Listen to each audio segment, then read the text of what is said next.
बिस्मिल्लाहिर्रहमानिर्रहीम। मेरा नाम है मोहम्मद अवैस। क्लास नंबर 0 का हमने एक लाइव सेमिनार किया था 13 सितंबर 2024 को जुम्मे वाले दिन शाम 6 बजे, और काफ़ी जो है वो लोगों ने उसमें ज्वाइन किया था और काफ़ी यूज़फुल जो है वो क्वेश्चन आंसर सेशन हुआ था। उसमें हमने जो है ना वो सिखाया था कि वो कौन कौन से 12 स्टेप्स हैं जो कि एक्सपोर्ट में कामयाब होने के लिए ज़रूरी हैं, और लास्ट में जो बच्चों ने क्वेश्चन आंसर किए थे वो भी जो है ना बहुत ज़्यादा यूज़फुल है। काफ़ी कुछ आपको उसमें भी सीखने को मिलेगा। तो ये वाली वीडियो मेरी प्ले लिस्ट लाइव के नाम से जो है वो वहाँ पर अवेलेबल होगी, और बाकी जो है वो क्लास नंबर 0 अभी जो है ना वो ऑलरेडी रिकॉर्डेड है, वो भी आप वॉच कर सकते हैं। और ये एक लाइव सेमिनार था जिसमें क्वेश्चन आंसर भी इंक्लूडेड है। तो उम्मीद करते हैं कि आज की क्लास में काफ़ी कुछ आपको सीखने को मिलेगा, और नेक्स्ट टाइम मैं जब भी कोई सेमिनार करवाऊँ लाइव और आप सियालकोट सिटी से हैं तो आप अगर आ सकते हैं तो ज़रूर आया करें। फ्री ऑफ कॉस्ट होते हैं सेमिनार, और उसमें ज़ाहिर है वो आपको ठीक ठाक सीखने को भी मिलेगा, और जो क्वेश्चन आंसर वाला एक मौका होता है लाइव 1 to 1 करने का, वो सबसे आइडियल होता है। तो चलिए अल्लाह का नाम लेके आज की क्लास का आगाज़ करते हैं। अभी क्लास आपकी रिकॉर्ड होगी और यूट्यूब पे जाएगी, लेकिन डेफिनेटली आप में से किसी की कोई फेस वगैरह नहीं आएगा, मेरा ही आएगा जो कुछ भी आएगा।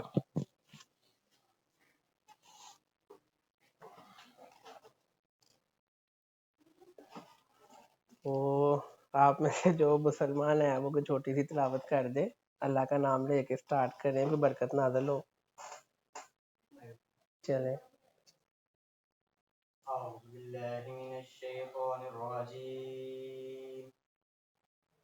बिस्मिल्लाहिर्रहमानिर्रहीम।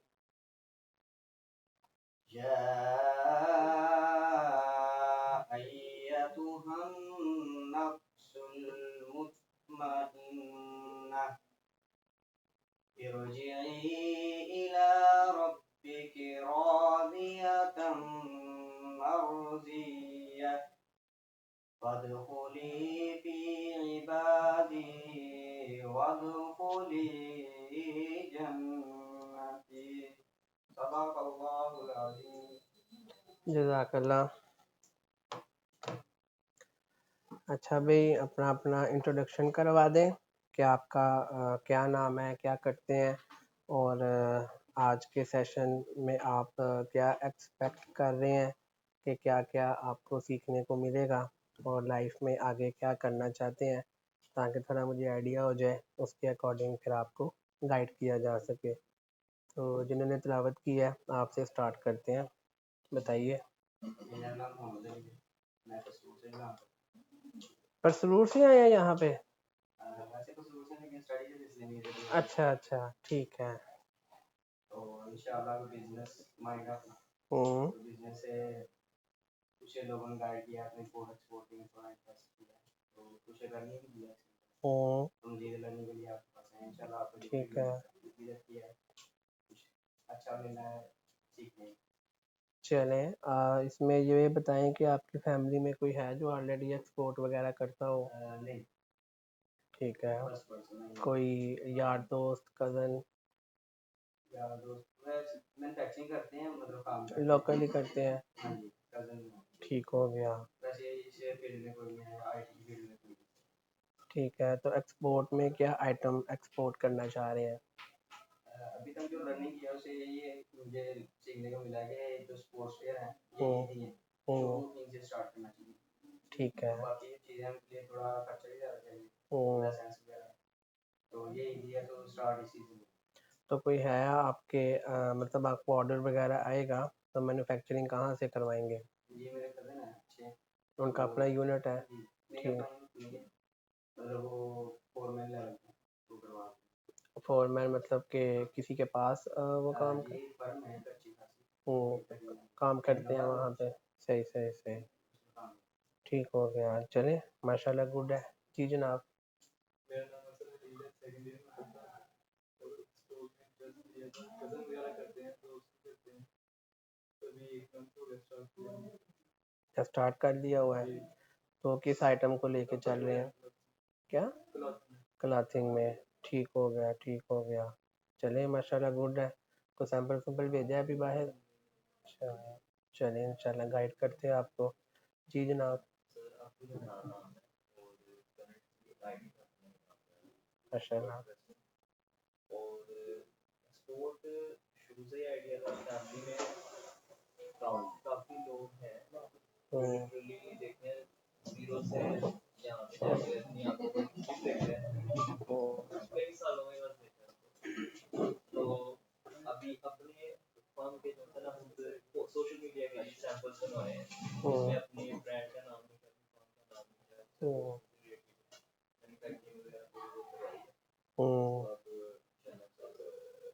ठीक हो गया। वालेकुम सलाम। आ जाए जनाब, आ जाए सर, आपका ही ऑफिस है। आए जहाँ शुक्र है अल्लाह का, एक बंदा पीछे बैठ जाए, एक आगे आ जाए। अच्छा तो आपका क्या प्लान है, कौन सी आइटम या प्रोडक्ट जो है वो एक्सपोर्ट करने का प्लान है? ठीक हो गया। तो ऑर्डर आएगा तो मैन्युफैक्चरिंग कहाँ से कराएंगे?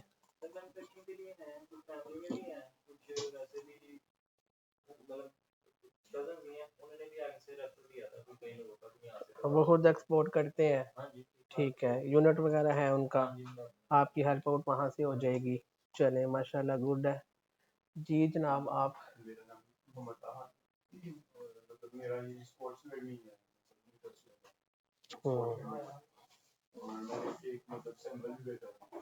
कहाँ भेजा था?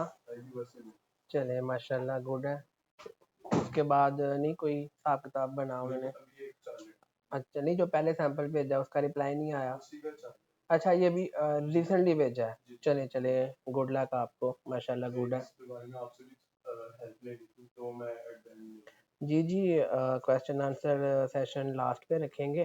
ठीक है, आपके जो भी क्वेश्चंस हो आप उसको नोट डाउन कर लें, जो कॉपी पेन लेके आया है उस पर लिख लें, बाकी मोबाइल पे लिख लें। तो दौरान में भी क्वेश्चन आंसर आपके माइंड में आए तो पूछ लें, कोई ऐसी टेंशन वाली बात नहीं है। जी जनाब। माशाल्लाह।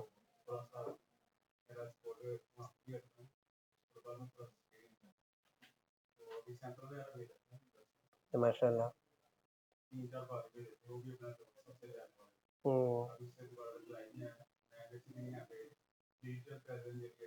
ठीक है ठीक है। तो सैंपल जो है आपको कितनी देर हो गई भेजे? हफ्ता दो। अभी तो पहुंचा भी नहीं होगा शायद। हाँ जाहिर है। ठीक है ठीक है। चलिए माशाल्लाह माशाल्लाह गुड है गुड है। जी जनाब। वालेकुम सलाम।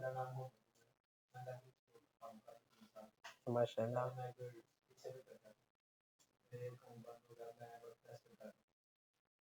आप B2C में B2C में कर रहे हैं? ठीक हो गया ठीक हो गया। चले माशाल्लाह माशाल्लाह गुड है। जी जनाब आप।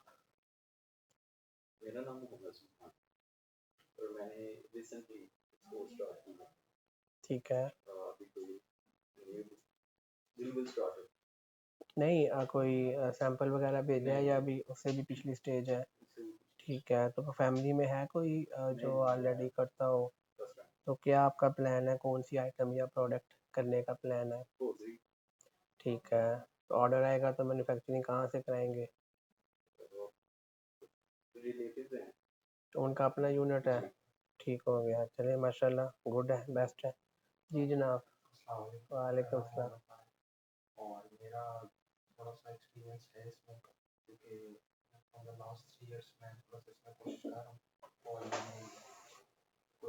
आ जाए सर आ जाए। वालेकुम सलाम। ये बैग उठा के ना उधर रख दो और ये चेयर उन्हें दे दो।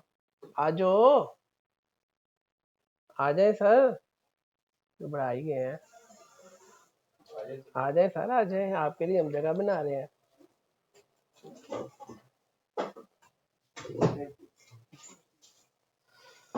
आ जाए। वालेकुम सलाम। आए बैठे इधर।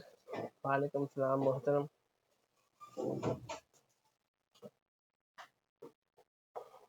अच्छा आप वो एडमिशन के लिए आए हैं? ठीक हो गया ठीक हो गया। कोई ऐसा इशू नहीं है, बाकी बाद में कर लेंगे।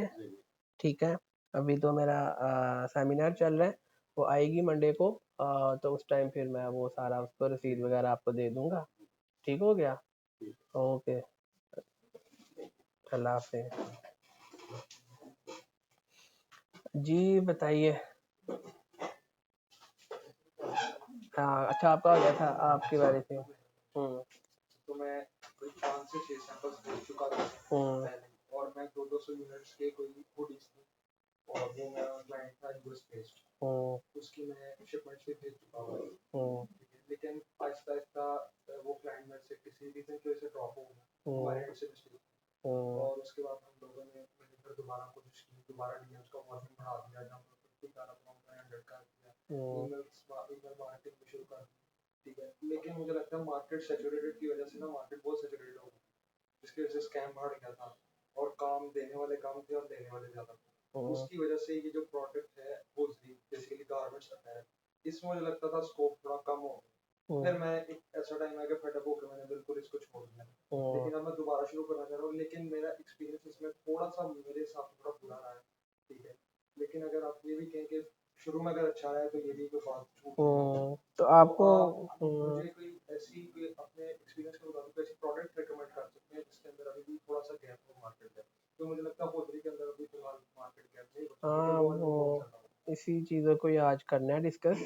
क्लास के एंड पे अगर आपके किसी क्वेश्चन का आपको आंसर ना मिला, देन हम उसको लास्ट पे डिस्कस कर लेंगे। तो क्लास को ये बताएं कि आपका जो एक क्लाइंट का एक लीव आउट हुआ था, उसमें आप क्या समझते हैं, आपकी साइड से क्या मिस्टेक थी? हमारे एंड से उसमें मिस्टेक की थी, सबसे पहले तो जब मेरी और क्लाइंट की डील हुई थी, तो पहला पहला मेरा ऑर्डर था, और हुडी के अंदर शायद आपको, जब भाई इधर होजरी काम करता है, शायद पता हो, हुडी के अंदर एक फर भी लगती है। ठीक है, जब क्लाइंट ने मेरे साथ डील की थी, उस टाइम उसने फर की बात नहीं की। अच्छा, लेकिन जब उसने बात डील दे दी, पैसे दे दिए उसने, उसके बाद रिक्वायरमेंट की कि मुझे इसी प्राइस के अंदर ये भी चाहिए, और उस पहले ऑर्डर के अंदर से मुझे आज भी अच्छी तरह याद है, मुझे 2.5 लाख रुपए का नुकसान हुआ था अपने पास। लेकिन मेरा पहला ऑर्डर था, मैंने क्लाइंट बचाने के लिए अपनी जेब से पैसे लगाए। ठीक है, और उसके बाद फिर उसका कोई थोड़ा सा छोटा सा 200 यूनिट्स का ऑर्डर आता है, और उसमें हमारे एंड से एक और मिस्टेक होती है, वो ये मिस्टेक हो जाती है हमारे एंड से कि उसके 4 आर्टिकल्स थे, एक स्कारफेस वेस्ट और एक हुडीज थी बाकी, और एक पोलो थी। पोलो में हमारे मैन्युफैक्चरर ये गलती करते हैं कि जब उसकी एम्ब्रॉयडरी करते हैं ना, तो उसके पीछे एक चेपी सी लगती है, वो उसको काटने भूल जाते हैं। सही सही इस वजह से वो कह रहा था इट लुक्स चीप, उसका ये एक वो कंसर्न था।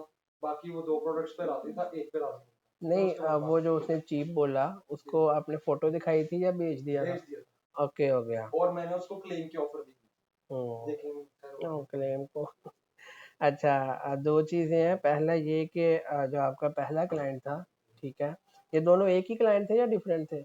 मैं उससे पहले भी सैंपल्स भेज चुका था, लेकिन नहीं, एक तो आपका क्लाइंट है ना जिसने हुडी का ऑर्डर दिया था, और ये सेम, अच्छा ये दोनों सेम है। उसका रिपीट ठीक ऑर्डर है, है। ठीक हो गया। तो फर्स्ट टाइम में जो उसने कहा था कि भी जो आपके साथ कमिटमेंट हुई है, और पैसे देने के बाद वो कह रहा है कि ये चीज़ भी जो है वो ऐड करे, वहाँ पे आइडियली होना ये चाहिए कि आप अगले को कहें कि भी मेरी जो प्रीवियस चैट है उसमें आप देख लो, उसमें कहीं भी आपने ये मेंशन नहीं किया कि इसमें फ़र्क होगी।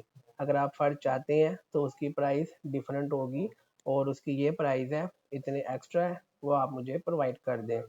तो नेक्स्ट टाइम भी ऐसा हो कि क्लाइंट अगर जो रिक्वायरमेंट उसने पहले कहा और बाकी उसने बाद में कहा, तो डेफिनेटली इट मीन्स कि वो बाद में भी आपके लिए प्रॉब्लम क्रिएट कर सकता है, और वो हुआ भी, आपने देखा भी। तो जो हाँ, इस्लामिक पॉइंट ऑफ व्यू से यही है कि जो कमिटमेंट हुई है उसको पूरा करें, लेकिन अगर एक चीज़ कमिटमेंट हुई नहीं, देन आप किसी भी चीज़ के बाउंड नहीं हो। आप उसको बोलो भाई मैंने बगैर फार वाले की बात की है, उसके मैं बना देता हूँ, फार वाले चाहिए तो एक्स्ट्रा पैसे दो, अदरवाइज मैं कुछ नहीं कर सकता। ठीक है, क्लाइंट जाता है तो जाए, लेकिन अब कारोबार बंदा पैसे कमाने के लिए करता है, 2.5 लाख माइनस में जाने के लिए तो नहीं ना। पहली चीज़ तो ये। दूसरा जो आपसे हुई मिस्टेक कि आपने उसको कोई सच फोटोज वीडियोस वगैरह जो है ना वो नहीं भेजी, क्योंकि बाहर शिपमेंट भेजने से पहले उसकी फोटोज वीडियोस। हमारे हम प्रॉपर तौर पे उसको हर चीज पीडीएफ कॉल पे ही मैंने उसके साथ कम्युनिकेशन की, और उसको ये चीज प्रोवाइड की और सब अच्छा। दिखाया। लेकिन ये आपकी बात बिल्कुल ठीक है कि जो अंदर से खोल के तो मैं उसको नहीं ना दिखा सकता बार बार, वो चीज मैंने नहीं देखी। हम्म। जिसके एंड से अगर वो ये चीज वीडियो कॉल पे नहीं या वीडियोस उसने में देखता, जो आपकी फाइनल फिनिश प्रोडक्ट बन गई थी वो तो उससे देखी। वो तो उसने वीडियो में देख ली, तो तब नहीं उसको पता चला कि ये नीचे से थोड़ा सा। नीचे से बिल्कुल भी था, उसके बैकएंड पे लोगो था हम्म। बड़ा एम्ब्रॉयडरी का। हम्म। उसके नीचे आपको पता है जब एम्ब्रॉयडरी वो कपड़ा था इंटरलॉक का कपड़ा, हम्म। उसके नीचे उन्होंने चेपी रख के, पता नहीं उसको क्या कहते हैं इसके बारे में इंफॉर्मेशन, जो एम्ब्रॉयडरी की ना वो पीछे से वो काट ले। नहीं वो चीज़ वीडियो में उसने देखी थी।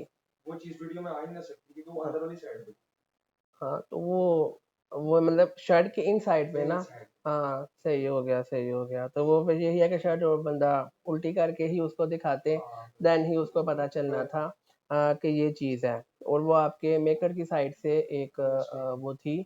और उसमें यही होता है कि प्रोडक्ट नॉलेज जो है ना, वो मैं अक्सर कहता हूँ कि वो मोस्ट इम्पॉर्टेंट है। और चलें खैर, एवरीथिंग पार्ट ऑफ लाइफ। जी जनाब, इंट्रोडक्शन करवाएं अपना। सर मेरा नाम मोहम्मद वकास है। बाय प्रोफेशन मैं ग्राफिक डिजाइनर हम्म। हूँ। मैं हौजरी की फील्ड में मुझे 20 साल का एक्सपीरियंस है। मैं काम करता हूँ। माशाल्लाह। पिछले तकरीबन 1 साल से काफ़ी कोशिश कर रहा हूँ, हम्म। पॉजिटिव जवाब नहीं आता। ठीक है, चलें। अगर कोई कस्टमर मिलता भी है तो प्राइस की वजह से चला जाता है या फिर कुछ और रीज़न होती है।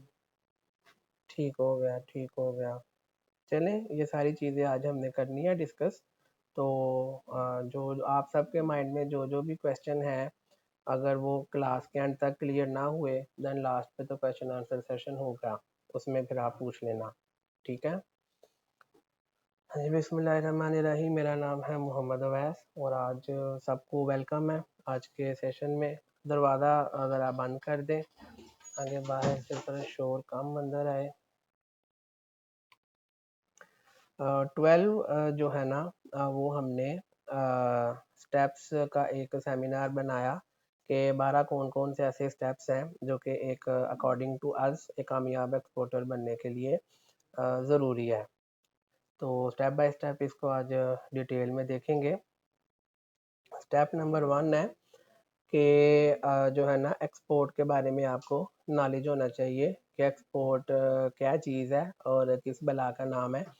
और ऑलरेडी यहाँ पे कुछ लोग हैं, मतलब ये जो 12 स्टेप्स हैं, ज़रूरी नहीं है कि ये सारे के सारे आप स्टेप 0 पे हो। कोई आप में से स्टेप 1 पे हो सकता है, कोई स्टेप 2 पे हो सकता है, कोई स्टेप 5 पे हो सकता है। लेकिन हमने जब इसको डिज़ाइन किया तो उन बच्चों के लिए भी किया जिनका ज़ीरो नॉलेज है। जैसे यहाँ पे कुछ ने कहा भी कि हमारा ज़ीरो नॉलेज है और ज़ीरो से आगे स्टार्ट करना है। तो इन 12 स्टेप्स में हो सकता है आपको कुछ चीज़ें आती हों, जो आती होंगी वेल एंड गुड है, जो नहीं आती होगी वो फिर आपके लिए यूज़फुल होगा सीखना। तो पहला स्टेप यही है कि मेरा जो यूट्यूब का चैनल है, आप सबको आई थिंक पता ही होगा, वो सारे का सारा जो है वो एक्सपोर्ट के हवाले से ही बनाया गया है, जिसमें एक्सपोर्ट की ही बात होती है और सियालकोट के ही एक्सपोर्टर्स को मद्देनज़र रखते हुए उसमें कंटेंट बनता है। तो पहला स्टेप यही है। जिसके बाद ज़ीरो नॉलेज है कि मेरे चैनल पे जितनी भी इस टाइम 60+ वीडियोस हो गई हैं, वो सारी की सारी एक दफ़ा वॉच कर लें। एक्सपोर्ट के हवाले से काफ़ी चीज़ें आपकी जो है वो वहाँ पे क्लियर हो जाएंगी। स्टेप नंबर 2 है, कुछ चीज़ें आपको सीखनी होंगी। और ज़ाहिर है माँ के पेट से तो कोई भी कुछ नहीं सीख के आता, दुनिया में ही आके सीखना होता है। तो अकॉर्डिंग टू अस 8 जो है ना कोर्सेज़ हैं। अगर आप ये सीख लेंगे तो डेफिनेटली आपके लिए एक्सपोर्ट की मार्केट में काम करना आसान हो जाएगा। नंबर 1 है बेसिक इंग्लिश। मतलब काफ़ी ऐसे मेकर्स होते हैं जो मेरे पास आते हैं जो मैट्रिक पास भी नहीं होते, और डेफिनेटली अब अगर एक्सपोर्ट करना है तो अंग्रेज़ों से बात करनी है और वो इंग्लिश में ही हो पाएगी, या फिर इंटरनेट को यूज़ करना है तो इंटरनेट सारा इंग्लिश में है। तो आपको जो है ना, सबसे पहले किसी अच्छे से अदारे में जाके एक बेसिक इंग्लिश लैंग्वेज का कोर्स करना होगा, अगर आपको बिल्कुल भी इंग्लिश नहीं आती। मतलब कोई वहाँ जाके कि अंग्रेज़ का बच्चा बनने की ज़रूरत नहीं, लेकिन इतनी को इंग्लिश तो आ जाए कि क्लाइंट इंग्लिश में क्या बोल रहा है वो आप समझ सकें और उसको इंग्लिश में अपनी बात को समझा सकें। एटलीस्ट इतनी इंग्लिश तो आए ताकि आप उसको एक मैसेज का रिप्लाई कर सको।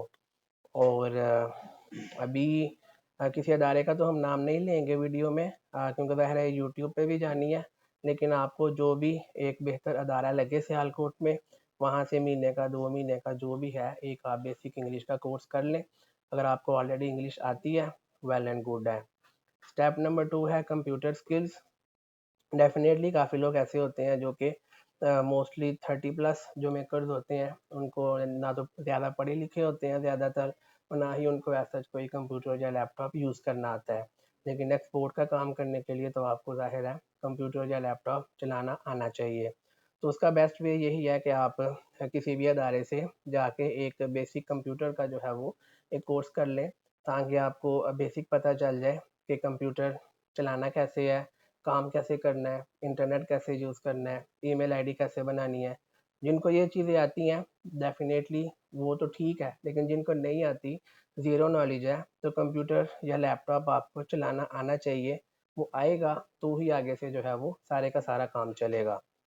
ये सिर्फ 2 कोर्सेज़ हैं जो कि आपको पेड करने होंगे, किसी अदारे में जाके पैसे दे के करने होंगे।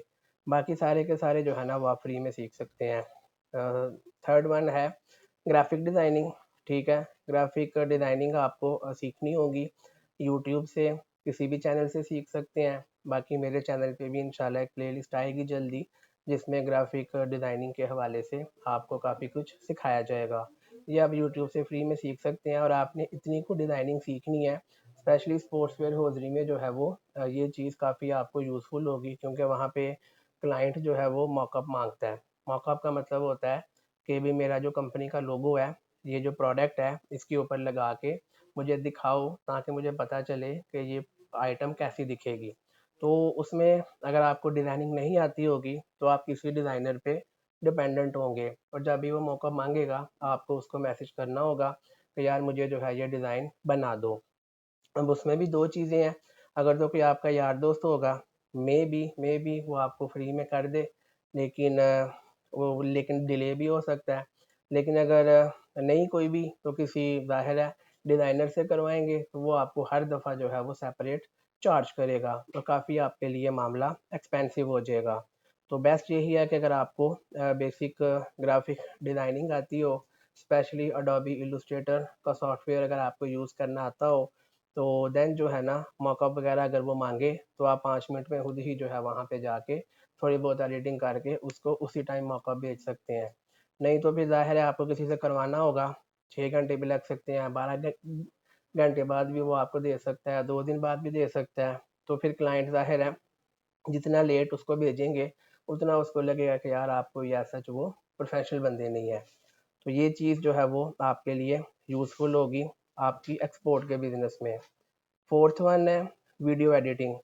वीडियो एडिटिंग जो है ना आप अगर सीख लेंगे तो आपके लिए सोशल मीडिया पे मार्केटिंग और एडवर्टाइजिंग करना काफ़ी इजी हो जाएगा, क्योंकि आप ने सारी की सारी जो वीडियोस अपनी प्रोडक्ट्स की या मैन्युफैक्चरिंग प्रोसेस की जो लगानी है, वो अच्छे तरीके से एडिटिंग करके लगाई जाती है। खुद नहीं आती होगी तो ज़ाहिर है किसी से करवाएंगे और वो पैसे वगैरह लगेंगे। खुद सीख लेंगे तो ईज़ी हो जाएगा आपके लिए कि उसी टाइम शूट किया, उसी टाइम एडिट करके उसी टाइम ही जो है वो अपलोड कर दी।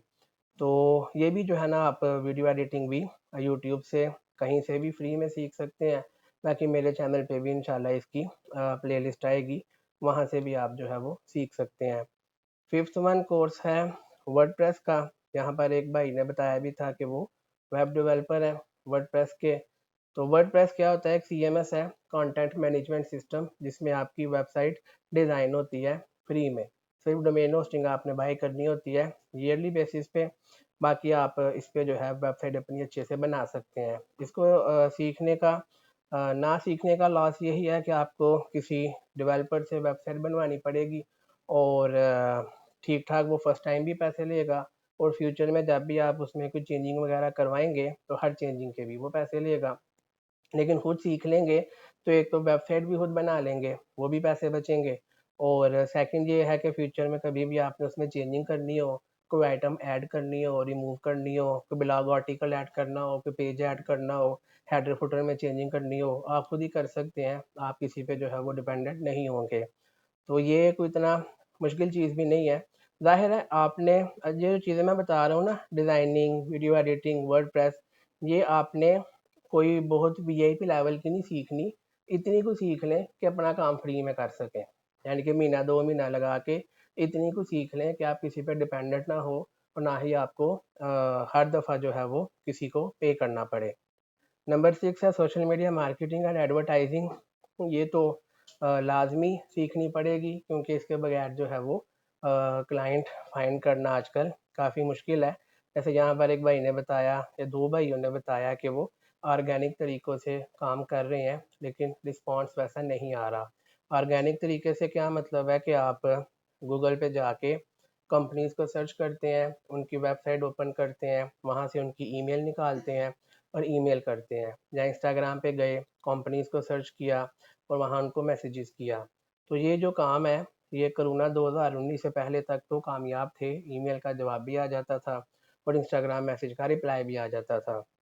लेकिन अब डेफ़िनेटली कोविड के बाद काफ़ी लोगों को पता चल गया है कि भी इस तरीके से भी काम होता है, तो ये है भी फ्री का काम है। तो इसमें जो है ना वो हर बंदा ही अब यही कर रहा है। ना सिर्फ सारा सियालकोट, इंडिया, चाइना, श्रीलंका, बांग्लादेश, यही जो है ना वो स्ट्रैटेजी लगाते हैं, जिसकी वजह से होता क्या है कि हर कंपनी को डेली की हज़ारों ईमेलें चली जाती है, हज़ारों इंस्टाग्राम के मैसेजेस चले जाते हैं। तो वो पॉसिबल ही नहीं होता उनके लिए कि हर किसी को रिप्लाई करना, और समटाइम हमारी ईमेल भी स्पैम में चली जाती है, वो अगले को मिलती ही नहीं है। तो डेट्स वाई ये जो ऑर्गेनिक वेज हैं, ये अब आहिस्ता आहिस्ता जो है वो ऑलमोस्ट ज़ीरो ही होते जा रहे हैं। तो उसका जो मुतबादल है वो सोशल मीडिया का प्लेटफॉर्म है कि अब यहाँ पर आप सारे जितने भी बैठे हो, आप में से कोई मेरा यार दोस्त हो, कोई कज़न हो, कोई रिश्तेदार हो, कोई है? कोई भी नहीं है, ठीक है। तो आप सबको मेरा कैसे पता चला कि मैं भी हूँ दुनिया में? मैंने आपको कोई मैसेज किया था? मैंने कोई आपको ईमेल की थी? कोई फ़ोन किया था? नहीं। आप सब ने मेरी सोशल मीडिया पे या तो फ़ेसबुक पे कोई ऐड देखी होगी, या कोई पोस्ट देखी होगी, या इंस्टाग्राम पे कोई ऐड या पोस्ट देखी होगी, या यूट्यूब पे देखी होगी। कहीं न कहीं कुछ ना कुछ आपने देखा और आप मेरे से कनेक्ट हो गए, मेरे व्हाट्सएप के ग्रुप में आ गए और आप यहाँ पे आए हो।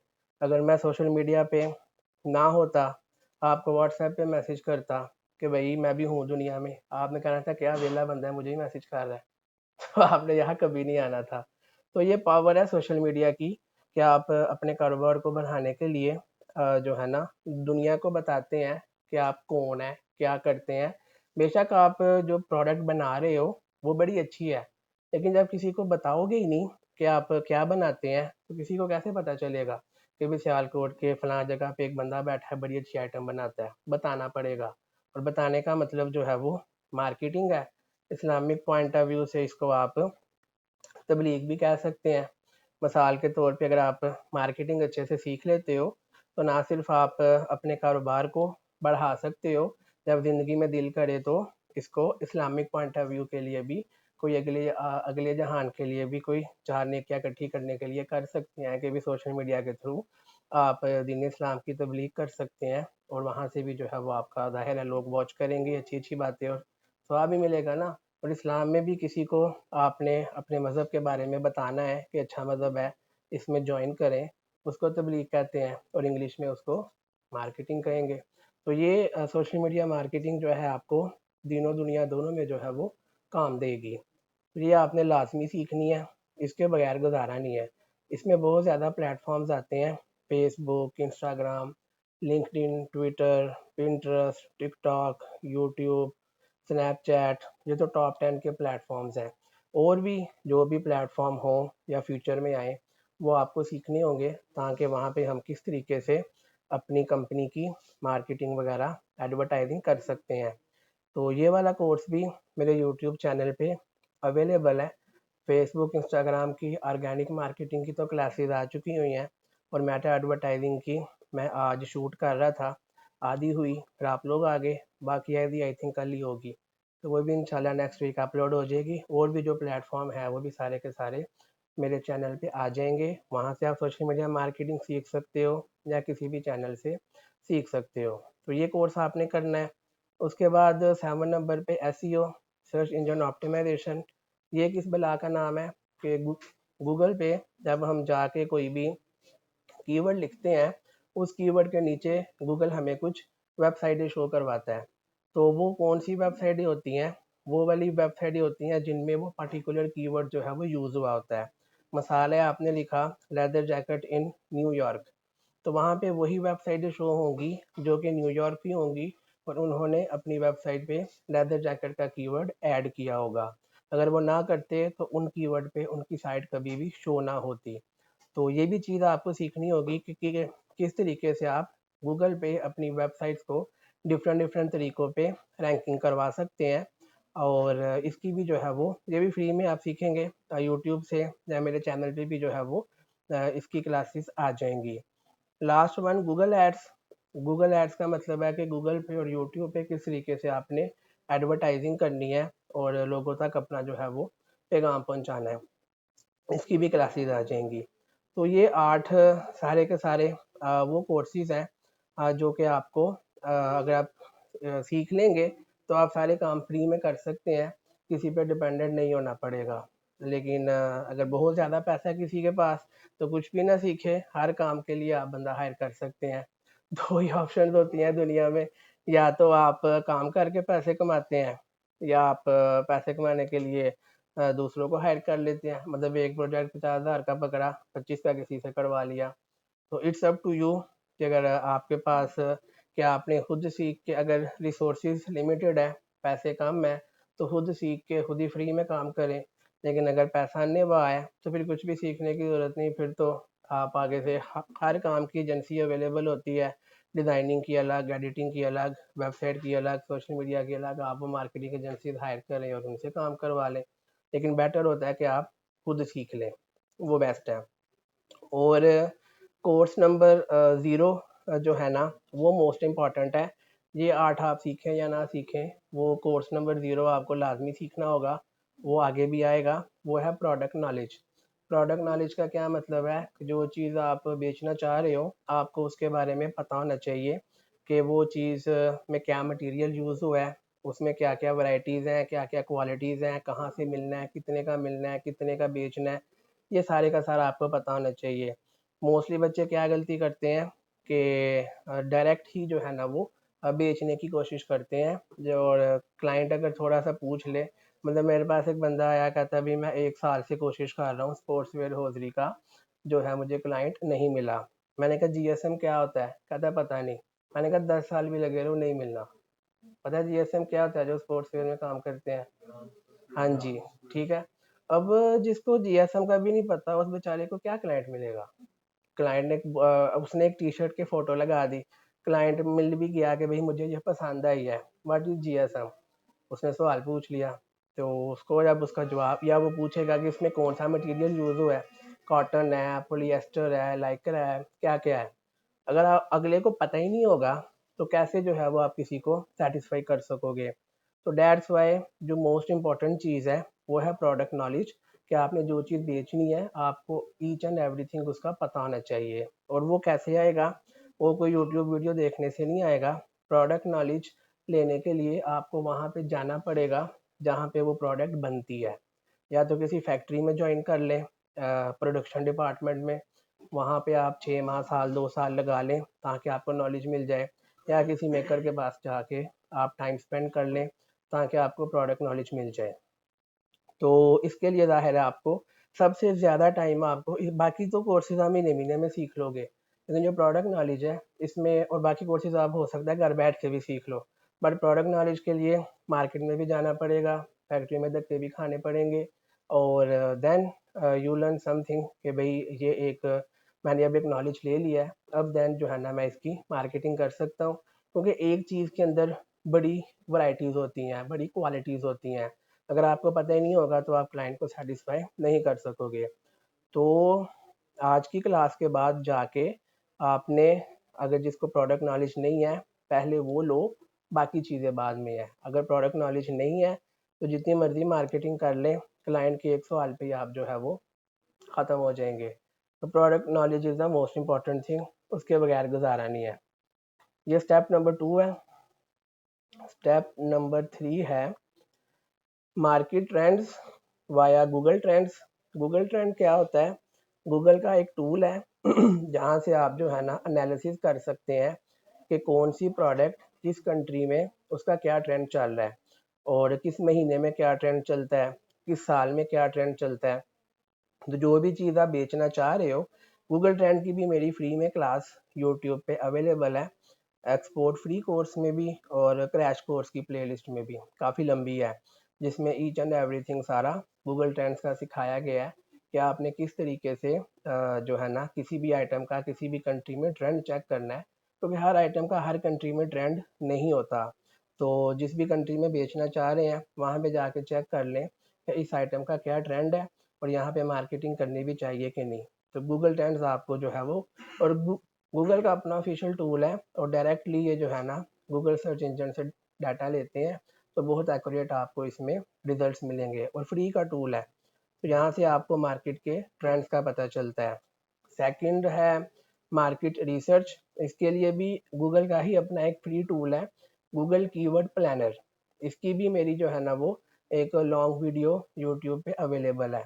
यहाँ पे आप जाके क्या सीखते हैं कि गूगल कीवर्ड प्लानर पे जाके कीवर्ड्स को कैसे फाइंड करना है, यानी कि आपकी जो भी प्रोडक्ट है उसके जो रिलेटेड कीवर्ड्स हैं वो सारे के सारे आप वहाँ पे चेक करोगे और वहाँ से आपको ये भी पता चलता है कि किस कीवर्ड का एवरेज मंथली सर्च वॉल्यूम कितना है।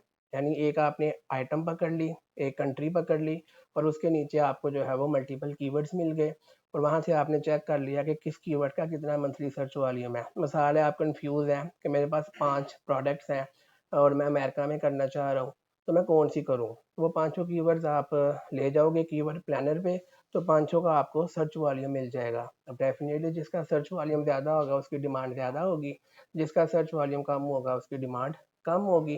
तो उसके अकॉर्डिंग भी जो है ना गूगल कीवर्ड प्लानर से भी आपको मार्केट रिसर्च करने का एक अच्छा मौका मिलता है। और ये वो चीज़ें हैं जो बच्चे नहीं करते और अंधेरे में तीर चलाने वाला काम करते हैं कि कोई भी चीज़ पकड़ के किसी भी कंट्री में मार्केटिंग शुरू कर देते हैं। हो सकता है वहाँ पे उसका ट्रेंड है नहीं है, ये चेक ही नहीं करते। मिसाल के तौर पे आपने अगर फॉर एग्जांपल क्रिकेट के मुतलका आपकी प्रोडक्ट है, क्रिकेट बैट है, बॉल है फॉर एग्जांपल, ठीक है, और आप उसकी मार्केटिंग शुरू कर दो किसी ऐसी कंट्री में जहाँ क्रिकेट खेली ही नहीं जाती, तो वहाँ जितना मर्जी पैसा लगा ले वो नहीं बिकेगी। तो वो रिसर्च करके ही आपको पता चलेगा कि अगर मैंने क्रिकेट के मुतलका आइटम बेचनी है आजो, तो वो किस किस कंट्री में खेली जा रही है और कितना कितना वहाँ पे डिमांड है, ताकि उसके अकॉर्डिंग जो है आप मार्केटिंग कर सको। तो स्टेप नंबर 3 में हमने ये सारी की सारी रिसर्च करनी होती है, देन फाइनलाइज करना होता है कि हमने कौन सी आइटम किस कंट्री में सेल करनी है। नेक्स्ट है स्टेप नंबर 4, ये मैंने कोर्स 0 में भी आपको बताया और स्टेप नंबर 4 में भी है, गेन प्रोडक्ट नॉलेज। जब आपने कोई मार्केट रिसर्च और ये चीज़ें करके पता लगा लिया कि ये वाली आइटम इस कंट्री में अच्छी डिमांड में है और यहाँ पे मुझे काम करना चाहिए, देन आप प्रोडक्ट नॉलेज वाला जो है ना स्टेप ले सकते हैं। आप किसी भी ऐसे जगह पे ज्वाइन कर लें जहाँ पे प्रोडक्शन होती हो और स्टार्टिंग में फ्री में भी काम करना पड़े करें, क्योंकि आपका मकसद वहाँ पे जाके पैसे कमाना नहीं है, आपका मकसद है वहाँ से प्रोडक्ट नॉलेज लेना। तो कम पैसे मिले ना मिले खैर है, 6 महीने लगा लो तो आप ऑलरेडी 90+ जो परसेंट कंपटीशन है आप उससे जो है वो ऊपर चले जाएंगे, यानी कि एटलीस्ट आप उन लोगों से ऊपर आ जाएंगे सियालकोट में जिनको प्रोडक्ट नॉलेज नहीं होगा और वो तुक्के लगा रहे हैं। तो ये चीज़ है सबसे पहले स्टेप नंबर 4 में कि आपने प्रोडक्ट नॉलेज लेना है। उसके बाद है USP, unique selling point. USP क्या होती है कि आपने एनालिसिस करना है या रिसर्च एंड डेवलपमेंट करनी है कि भाई मेरी आइटम में ऐसी कौन सी ख़ास बात है जो कि बाकियों में नहीं है। यानी कि अपने आप से सवाल पूछना है कि यार मैं जो चीज़ बेच रहा हूँ और ये मेरे अलावा और भी तो सियालकोट में हज़ारों बंदे बेच रहे होंगे, इंडिया चाइना में लाखों बंदे बेच रहे होंगे, तो वाई कस्टमर जो है वो उन सब को छोड़ के मेरे से ही जो है वो क्यों बाय करे। तो जब आपको इस वाई का जवाब मिल जाए देन आप पैसा लगाओ मार्केटिंग में, अदरवाइज तो फिर जैसे इनकी बात थी मार्केट सैचुरेशन। मार्केट सैचुरेशन हमेशा उस चीज़ में होती है जिसमें सेम चीज़ हज़ारों बंदे बेच रहे हैं। लेकिन अगर आपने कोई रिसर्च एंड डेवलपमेंट करके दिमाग लगा के पैसा लगा के थोड़ा सा आइटम को इम्प्रूव कर लिया, उसमें कोई नया फीचर ऐड कर दिया जो बाकी लोग नहीं कर रहे, या आपने सोर्सिंग अच्छी कर ली। यूएसपी में ये भी नहीं है कि आपने कोई नया फीचर ही ऐड करना है। यूएसपी में ये भी आता है कि आपने अपनी सोर्सिंग अच्छी करके मार्केट से जो है वो थोड़ी सी कम प्राइस पे जो है वो ऑफर कर रहे हैं, वो भी जो है ना गुड है। या कोई नया फीचर ऐड कर रहे हैं, वो भी गुड है। या उसके साथ कोई गिफ्ट दे रहे हैं, वो भी गुड है। लेकिन कुछ ना कुछ तो ऐसा करो ना जो बाकी लोग नहीं कर रहे। अगर जो बाकी लोग हज़ारों लाखों कर रहे हैं, आप भी वही कर रहे हो, देन तो फिर मार्केट सैचुरेशन ही आप कहोगे ना कि भाई वो फिर मुश्किल हो जाएगा आपके लिए।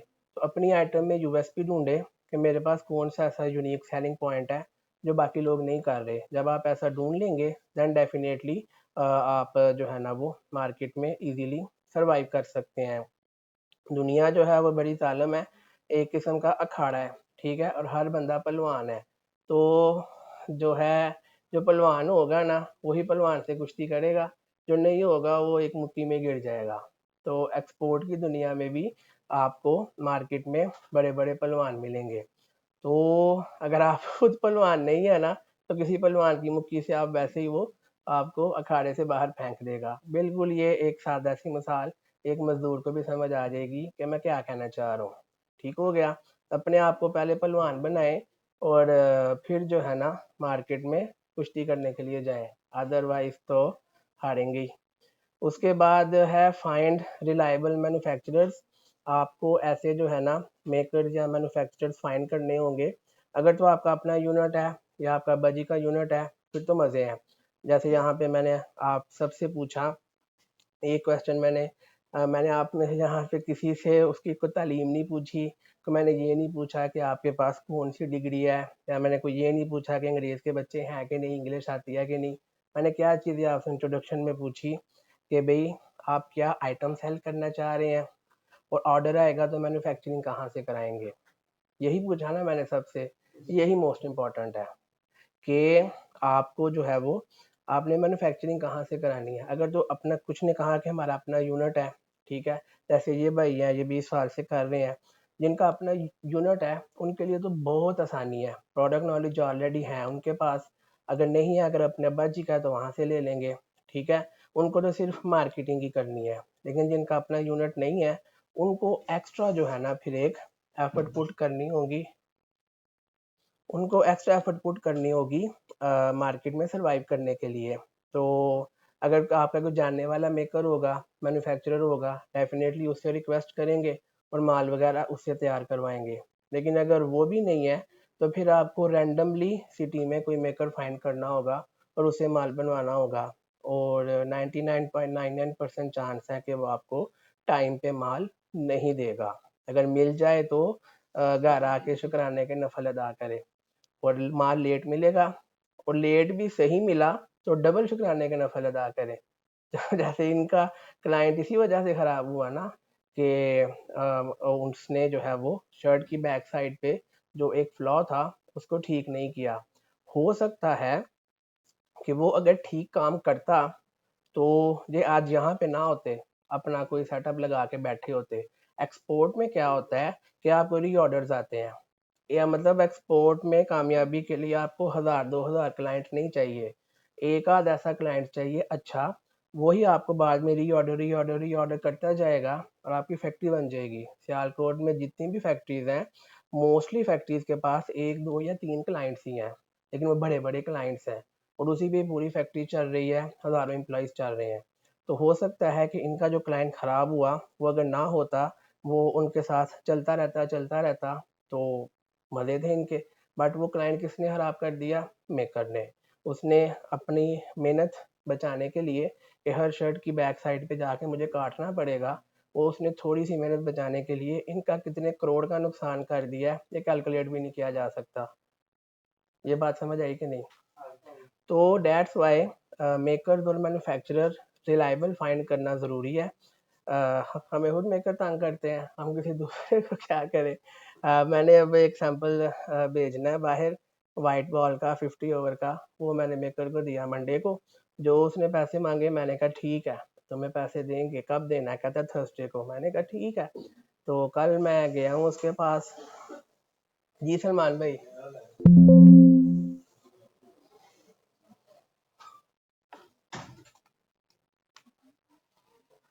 कल मैं गया उसके पास तो मैंने उसको मैसेज किया, मैंने कहा आपने कहा था थर्सडे को बॉल मिल जाएगा, तो कहता है शाम को मैं आपको खुद मैसेज करूँगा। मैं क्या ठीक है, शाम को मैसेज भी नहीं आया, मुझे भी भूल गया। आज सुबह मैंने कहा कि उसने कहा था शाम को मिल जाएगा तो मिल ही जाएगा। मैं आज फ्राइडे सुबह फिर गया उसके पास कि यार तुमने कहा था कल शाम को मिल जाएगा, तो अब तो बन ही गया होगा। वो बैठ के पिंक बॉल सी रहा था किसी का। मैंने कहा मेरा वाइट बॉल, कहते उसकी अभी बारी नहीं आई। तो मैंने कहा फिर जुमेरात था क्यों क्या तू? तो वो कहता नहीं वो आपको कल मिल जाएगा। तो मैंने कहा ठीक है भाई, अल्लाह ही है, कल मिल जाए। तो कहने का मकसद है कि क्लाइंट को तो इससे फ़र्क नहीं ना पड़ता कि आपका मेकर अच्छा है या बुरा है।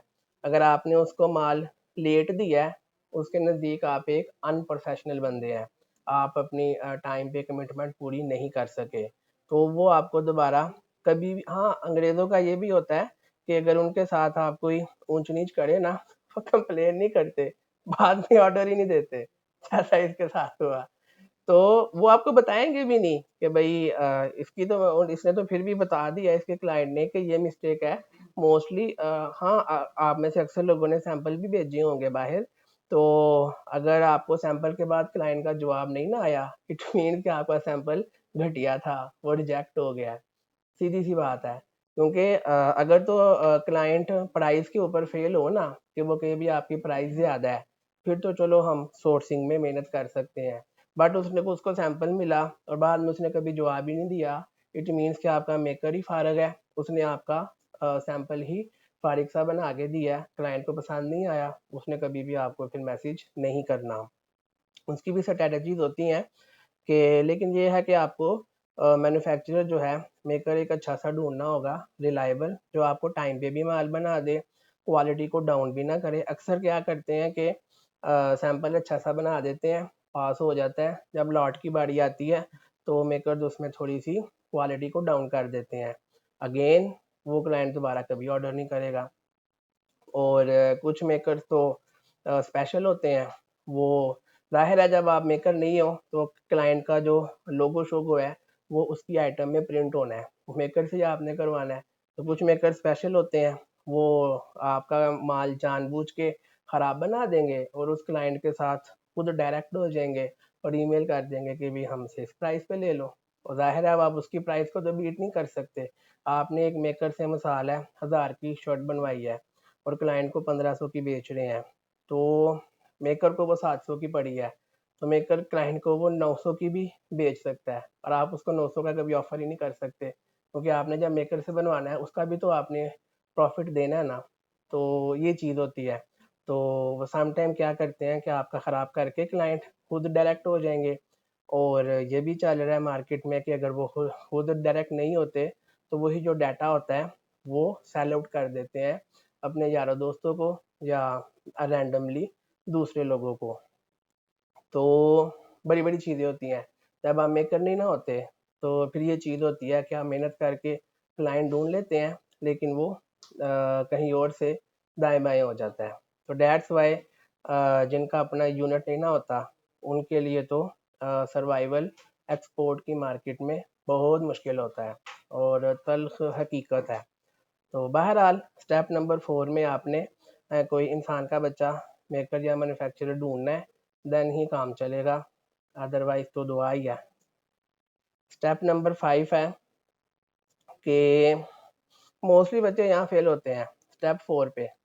90% सियालकोट के वो लोग जिन्होंने एक्सपोर्ट स्टार्ट की और जो है ना आज कामयाब एक्सपोर्टर नहीं है, वो इसी स्टेप की वजह से है कि उनका ये स्टेप स्ट्रांग नहीं था।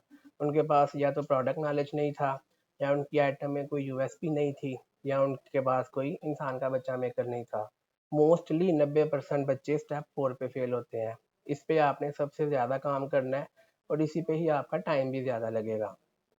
स्टेप 5 में आपने क्या करना है, प्राइसिंग शीट बनानी है। ठीक है, क्या होता है कि हमें जब प्रोडक्ट नॉलेज नहीं ना होगा तो हमें पता भी नहीं होगा कौन सी चीज़ कितने की बनी है। हम बेवकूफ़ों की तरह अपनी वेबसाइट पे सारा कुछ ही लगा देते हैं कि भाई सारी दुनिया की सारी चीज़ें हम ही बेच रहे हैं, ये उम्मीद करके कि किसी भी चीज़ का ऑर्डर आ जाएगा, तो किसी भी चीज़ का ऑर्डर नहीं आता। और प्राइसिंग लिस्ट भी हमने बनाई नहीं होती। क्लाइंट ने अगर प्राइस पूछ ही लिया है गलती से, तो उस टाइम फिर रात के 2 बजे मेकर्स को कॉल कर रहे होते हैं, यार जी प्राइस दे दे, वो सुता हुंदा है।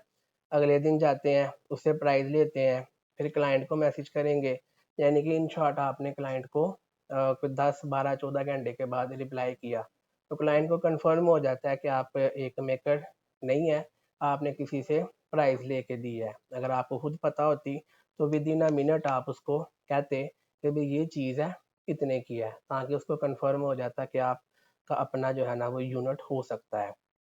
तो प्राइसिंग शीट की जो है ना वो अवेलेबल है मेरे चैनल पे, क्लास भी और एक टेम्पलेट भी बनाया हुआ है एक्सेल गूगल शीट का, उसका भी लिंक अवेलेबल है उसी डिस्क्रिप्शन में, वो आप डाउनलोड कर लें।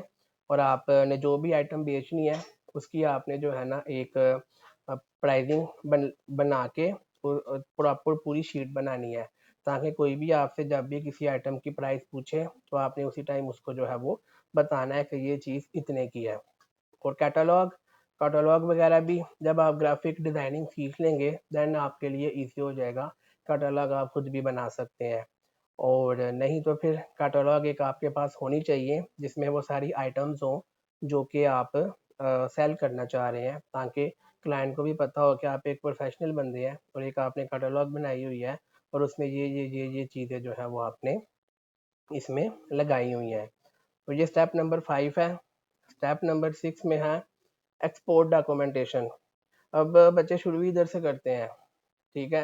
रात को ख्याल आया एक्सपोर्टर बनना है, सुबह चैम्बर में चले गए, चलो अभी कंपनी रजिस्टर कराएं।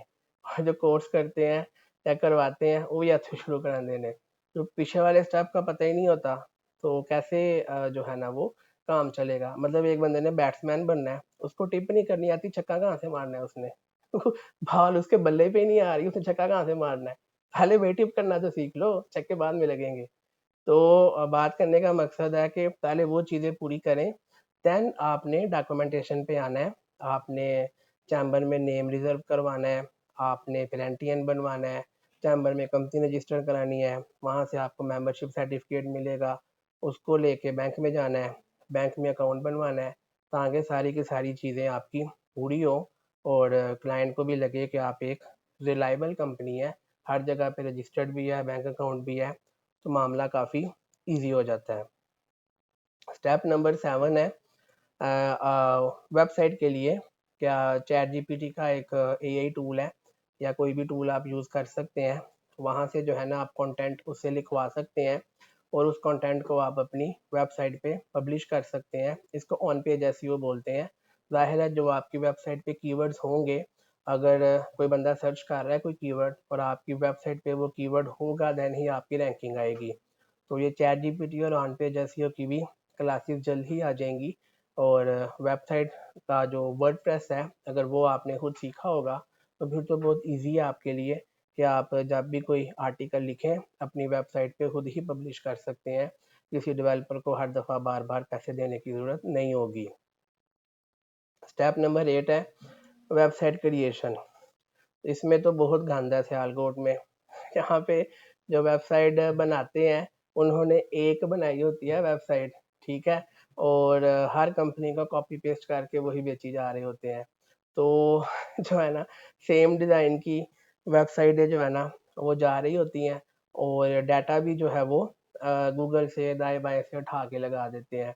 तो क्लाइंट को 100% कन्फर्म हो जाता है कि ये जो है ना किसी काम की साइट नहीं है। आपकी वेबसाइट पे नंबर 1 आपका ओरिजिनल डाटा होना चाहिए और नेट से उठाया ना हो। और दूसरा ये है कि मेरी एक इस पे भी क्लास है लंबी सी, मैंने 50 स्टेप्स बताए हैं कि आपकी वेबसाइट पे क्या क्या चीज़ें होनी चाहिए। स्क्रीन बंद हो गई, ये चार्जिंग पे लगाया हुआ है, ये चार्जिंग मसला करती है।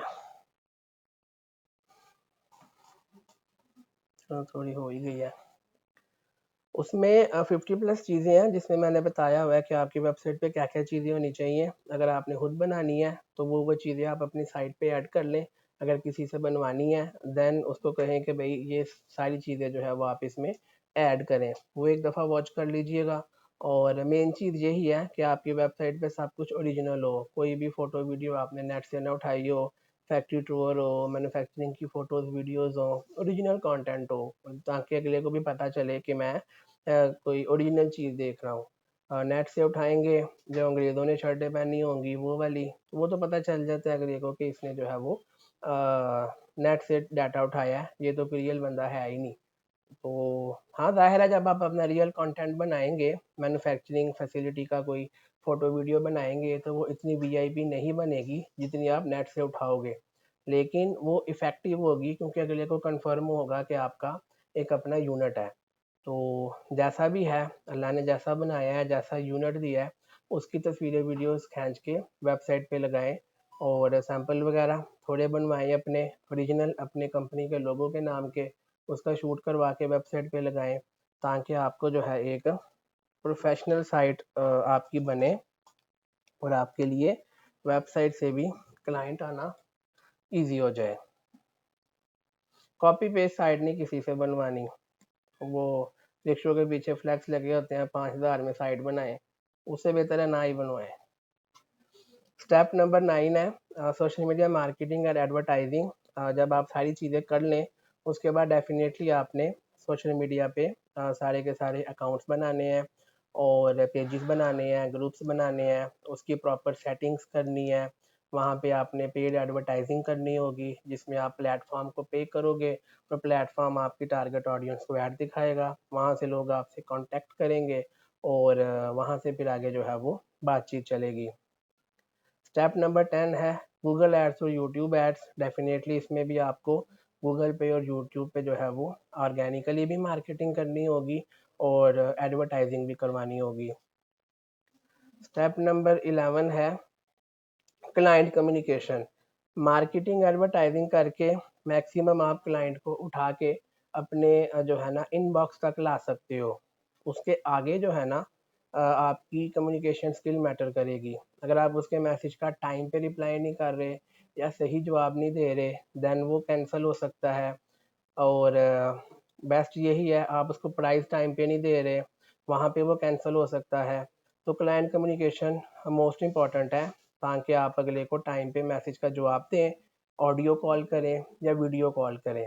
सबसे आइडियल है कि आप जो है वो क्लाइंट को वीडियो कॉल पे लेके आएँ, क्योंकि जो वीडियो कॉल है ना उससे उसको थोड़ा सा ट्रस्ट बिल्ड होगा कि मैं किसी इंसान से बात कर रहा हूँ।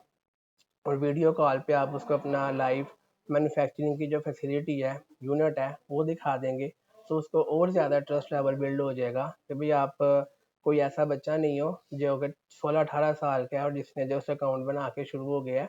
आपका अपना यूनिट है, मशीनें लगी हैं, बंदे बैठे हैं, काम हो रहा है ऑलरेडी। तो आप ऐसे बंदे नहीं हो जिसने $100-200 लेके बाद में नंबर ब्लॉक कर देना है। यार क्या किया जाए, अब इसकी चार्जिंग ही नहीं है।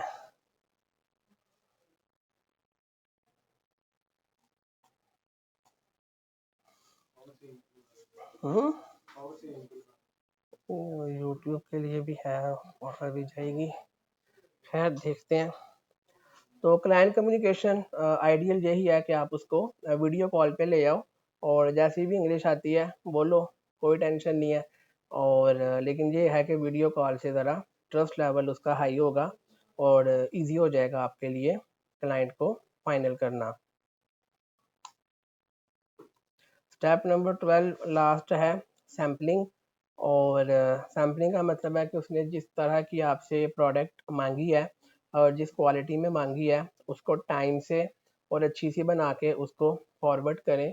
और सैम्पलिंग ऐसी करें कि उसको भी पता हो कि भी मैं वाकई किसी कंपनी की तरफ से मुझे सैंपल आया है, यानी कि सैंपल के ऊपर आपकी कंपनी का लोगो लगा हो, प्रिंट हो, जिस बॉक्स में भेजा है बॉक्स में प्रिंट हो, प्रॉपर रैप करके भेजें, यानी कि थोड़ा सा शशके मार के भेजें, ताकि उसको भी लगे यार मुझे किसी प्रोफेशनल कंपनी ने लोगो सैंपल भेजा है, ऐसा नहीं है कि ये बाज़ार के यार बाज़ार से कोई टी शर्ट उठा के मुझे दे दिया है। तो सैंपल पे मेहनत करें, प्रेजेंटेशन अच्छी हो और जैसा सैंपल आपने दिया है एज इट इज़ लॉट भी वैसी ही जानी चाहिए। देन जो है ना वो आपका लॉन्ग टर्म में क्लाइंट जो है वो आपका फाइनल होगा। तो ये जो है ना टोटल 12 स्टेप्स हैं, स्टेप 1 से लेके 12 तक, यानी कि कोर्सेज करने से लेके सैम्पलिंग तक। तो ये सारी की सारी चीज़ें अगर आप अच्छे तरीके से करेंगे तो डेफिनेटली आपके लिए एक्सपोर्ट का जो बिज़नेस है वो इजी हो जाएगा। अब स्टेप 0 है जो सबसे इम्पोर्टेंट है, वो ये है कि आपके पास कुछ पैसे भी होने चाहिए ज़िंदगी गुजारने के लिए। यानी कि ज़ाहिर है कारोबार आपने करना है तो जेब में 4 पैसे भी हों। आपने कंपनीज रजिस्टर्ड करवानी है, एडवर्टाइजिंग करनी है और सैम्पलिंग करनी है, बड़ी बड़ी चीज़ें करनी है। तो जॉब्स वगैरह करके या जैसे तैसे करके 4 पैसे आपके पास होने चाहिए ताकि आप अपने कारोबार के लिए इन्वेस्टमेंट कर सकें। और उसके लिए ज़ाहिर है ना तो आपने किसी से उधार लेना है और ना ही आपने कोई इंटरेस्ट या ये वाला मामला करना है। पैसा आपका अपना होना चाहिए, क्योंकि अपना पैसा डूब जाए ना तो बस रात को नींद नहीं आती, लेकिन किसी और का पैसा लेके डुबा देंगे, रात को नींद भी नहीं आएगी, दिन को भी नींद नहीं आएगी, दिन को भी वो जलील करेगा। तो रूखी सूखी रोटी खा ले लेकिन कर्जा ना ले, ठीक है, क्योंकि जो है ना ये बहुत बुरी चीज़ है। तो अपना पैसा लगाएं कारोबार में ताकि जो है ना कोई टेंशन ना बने कल को आपके लिए। और पैसे तो चाहिए होंगे ज़ाहिर है, बहुत ज़्यादा नहीं लेकिन थोड़े बहुत तो चाहिए ना पैसे वाले काम करने। तो ये सारे के सारे वो स्टेप्स हैं, अगर आप इनको फॉलो करेंगे तो आई होप आपके लिए एक्सपोर्ट का बिज़नेस ईजी हो जाएगा। और हम भी इन्हीं स्टेप्स को फॉलो करते हैं और अल्लाह के फजल से आपके सामने है। तो ये थी आज का सेमिनार। कोई क्वेश्चन हो किसी का तो आप पूछ सकते हैं। प्रोडक्ट नॉलेज के वो क्वेश्चन हम्म, ये मार्केट से कपड़े प्रोडक्ट नहीं मिलेगी मार्केट से नॉलेज नॉलेज इस तरह की आप कह रहे हैं कि किस मेकर के पास जाना, हम्म लेकिन जिस मार्केट में कपड़े है हम्म उधर से ज़्यादा अच्छी मिलेगी नॉलेज। इल्म तो देखें जहाँ से मिले लें, ठीक है। हमारा मशवरा होता है कि जहाँ पे अगर आपने टी शर्ट का काम करना है ना तो जहाँ पे टी शर्ट बनती है वहाँ पे जाके जो आपको नॉलेज मिलेगा ना वो तो ज़ाहिर है कहीं और नहीं मिल सकता। तो आइडियल यही है कि आप किसी ऐसी जगह पे प्रोडक्शन डिपार्टमेंट में काम करें जहाँ पे वो आइटम बनती हो ज़ीरो से लेके एंड तक। और सियालकोट में जितनी भी फैक्ट्रीज़ हैं जिनके सीईओज़ हैं, ऑनर्स हैं, अगर आप रिसर्च करेंगे तो मोस्टली ऐसे लोग होंगे जो माजी में किसी ना किसी फैक्ट्री में प्रोडक्शन डिपार्टमेंट में लेबर रहे होंगे। ज़्यादा पढ़े लिखे भी नहीं होते, लेबर कैटेगरी वही होती है, लेकिन क्या है कि उनको प्रोडक्ट नॉलेज आ गया होता है और मार्केटिंग किसी तरीके से करके वो क्लाइंट को पकड़ लेते हैं। तो आप एनालिसिस कीजिएगा, मोस्टली आपको फैक्ट्री ओनर्स, उनके बच्चे हो सकता है पढ़े लिखे हों, वो खुद मोस्टली पढ़े लिखे नहीं होंगे, वो माजी में किसी फैक्ट्री में मजदूर रहे होंगे। तो that's why product knowledge important है और आपको उधर से ही मिलेगा जहाँ पे वो चीज़ बनती है। बाकी तो इल्म है जहाँ से मर्जी लें, लाइफ के एंड तक बंदा सीखता ही रहता है। कोई और क्वेश्चन हो किसी का? मैंने B2C की एड्स लानी है, मेटा एड्स बेहतर है या गूगल एड्स यूट्यूब पर, और बजट कितना होना चाहिए? बेसिकली जो है ना दोनों का ही कोई फिक्स आंसर हो नहीं सकता। मिसाल के तौर पे हमें खुद भी नहीं पता कि हमें कहाँ से ऑर्डर आ जाए। अब आप सारे जो है किसी एक प्लेटफॉर्म से तो नहीं आए, किसी ने मेरी फेसबुक पे ऐड देखी मेरे से कनेक्ट हुआ, किसी ने इंस्टाग्राम पे देखी वहाँ से कनेक्ट हुआ, किसी ने यूट्यूब से देखी वहाँ से कनेक्ट हुआ। तो अगर आइडियली अगर बजट है आपके पास तो हर जगह पे ऐड लगाएं, अगर बजट लिमिटेड है तो फेसबुक इंस्टाग्राम से स्टार्ट कर लें। उन B2C के लिए बेस्ट कौन सी है? गूगल ठीक है या मेटा ठीक है? जहाँ से ऑर्डर आ जाए। ना आपका ना लीजिए यार ना, बेस्ट कौन सी?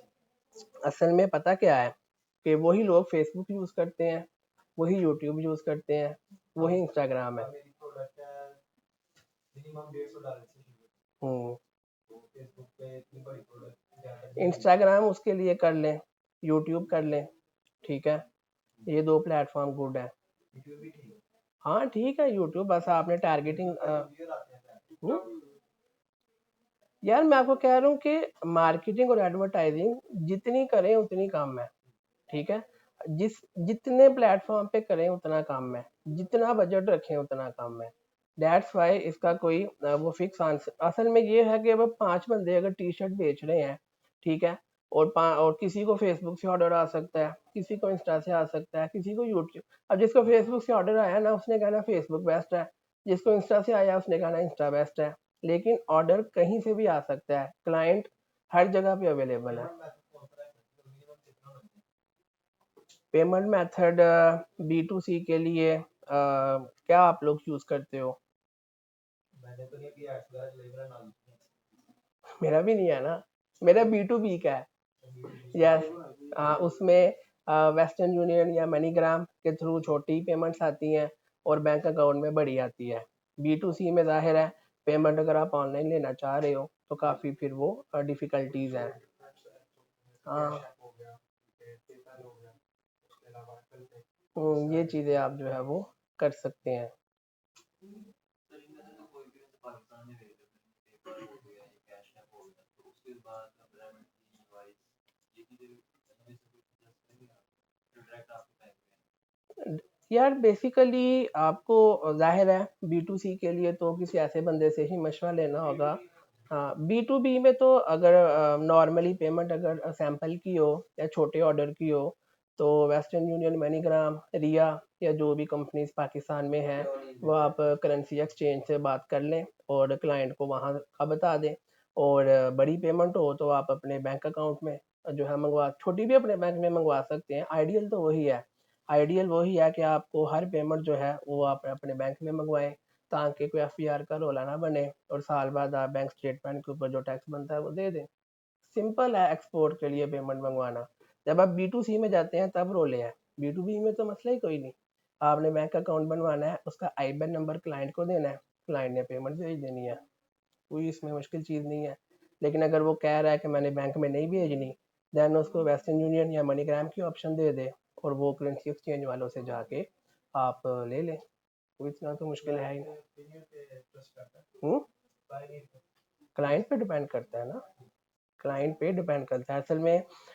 जो है ना ये चीज़ हर पर्सन टू पर्सन वेरी करती है ना। हम मशवरा देते हैं कि आप अपनी पेमेंट पाकिस्तानी बैंक में लेके आए जो आपकी कंपनी के नाम का है, बाकी दाएं बाएं तो तरीके बड़े हैं।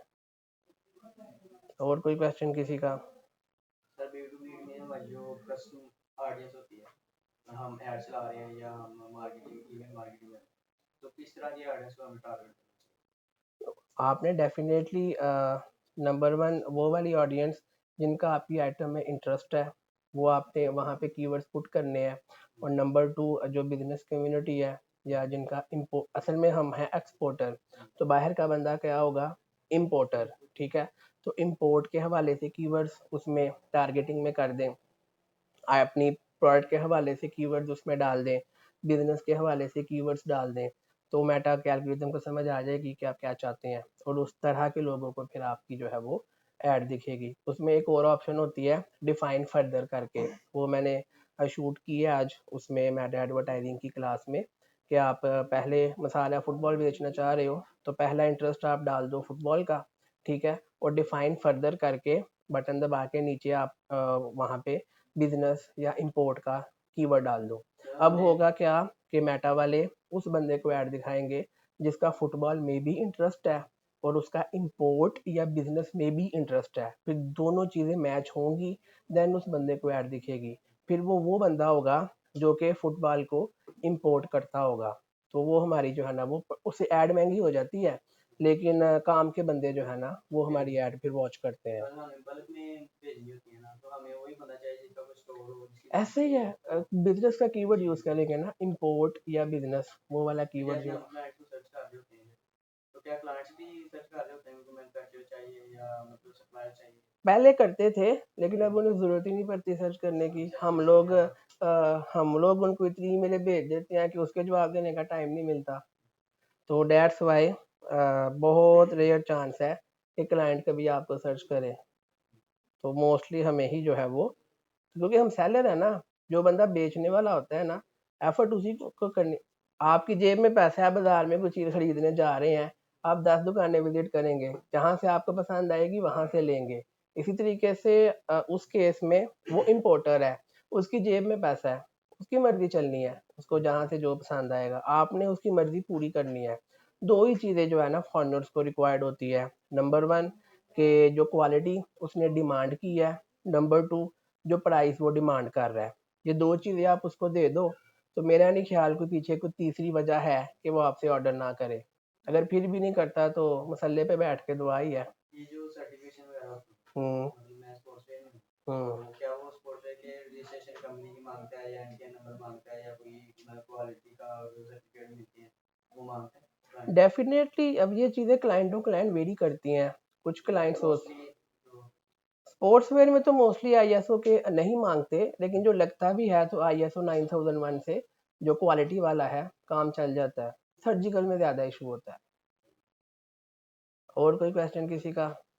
सर ऐड कितनी एक मिनट, उसने पहले हाथ खड़ा किया। अलीबाबा में हमें वो अकाउंट देना चाहिए या मतलब हमें एड्स की तरफ जाना चाहिए? अब आपके बजट के ऊपर है ना। अलीबाबा का अगर आप अकाउंट लेंगे तो ज़ाहिर है वो तो शायद स्टार्ट ही $1400 का होता है और डिस्काउंट करके 1200 का दे देंगे, और वो पीकेआर में तो 3 लाख से ऊपर ही अमाउंट बन जाती है। ठीक है। और अगर आप एडवर्टाइजिंग की तरफ आए तो आप 300 रुपया डेली का लगा के भी फेसबुक इंस्टाग्राम से अपनी ऐड को लाइव कर सकते हैं। तो it all depends on your budget कि आप कितना बजट है आपका, और उसके अकॉर्डिंग फिर आप स्ट्रेटेजी बनाओ। अगेन मैं वही कहूँगा कि जितनी मार्केटिंग करें उतनी कम है जी। सर ऐड कितनी देर लगानी चाहिए, एक महीना या 15 दिन? जब तक ऑर्डर ना आ जाए।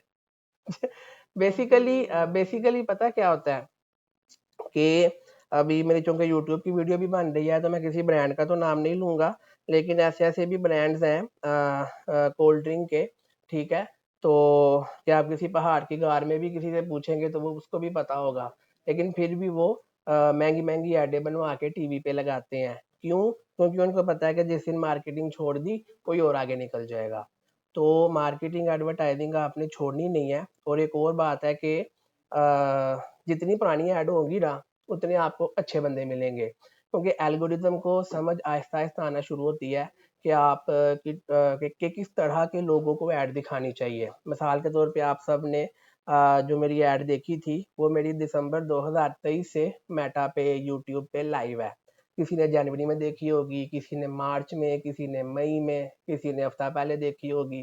तो हाँ, बजट आप कम ज़्यादा करते जाओ बट ऐड को स्टॉप ना करो, क्योंकि वो जो एल्गोरिदम है उसको वो सीखता जाता है। अब मैंने मेरी जो ऐड है 9 माह से चल रही है, एल्गोरिदम ने सीख लिया है कि भी सियालकोट के जो एक्सपोर्टर्स हैं उनको ऐड दिखानी है, दाएं बाएं बंदे को वो दिखाते ही नहीं।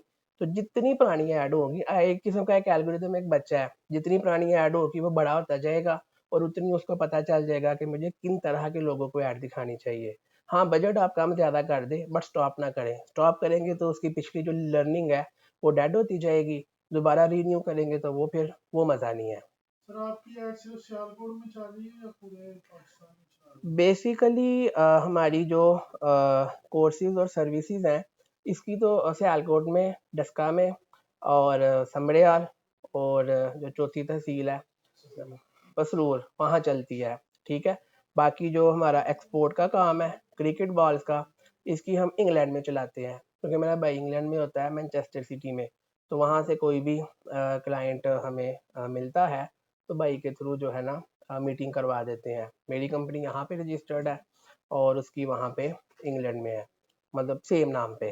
तो क्लाइंट को ये भी थोड़ा सा ट्रस्ट बन जाता है कि भाई चलो पाकिस्तान में जो बंदा है उसका तो मुझे पता नहीं वो कौन है, अगर वो कोई इशू हुआ तो मैं किसको पकड़ूंगा, लेकिन इंग्लैंड में जो बंदा बैठा हुआ है उसका मुझे पता है अगर कोई इशू हुआ तो मैं इसको तो पकड़ सकता हूँ।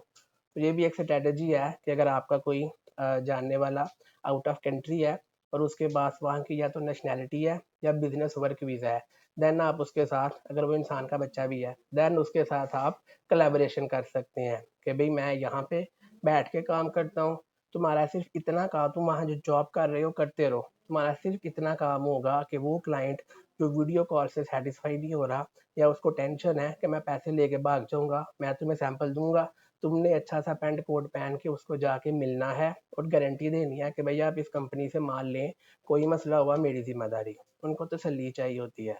ठीक है। तो ऐसे कोलैबोरेशन करके एक बंदा यहाँ हो एक बाहर हो तो काफ़ी इजी हो जाता है एक्सपोर्ट का मामला करना। एग्जीबिशन कैसे पता चलेगा कौन सी कंट्री में लग रहा है? एग्जीबिशन के लिए आइडियल तो सियालकोट चैम्बर है, ठीक है, कि आप वहाँ पर रेगुलर जो है ना जाते रहें। वहाँ की तरफ से भी आप उन एग्जीबिशन की आपको ईमेल आती रहती हैं, या आप जिस कंट्री का चेक करना चाह रहे हैं, गूगल भाई जिंदाबाद, चेक करते रहें कब कब क्या क्या एग्जीबिशन लगनी है। कोई और क्वेश्चन किसी का?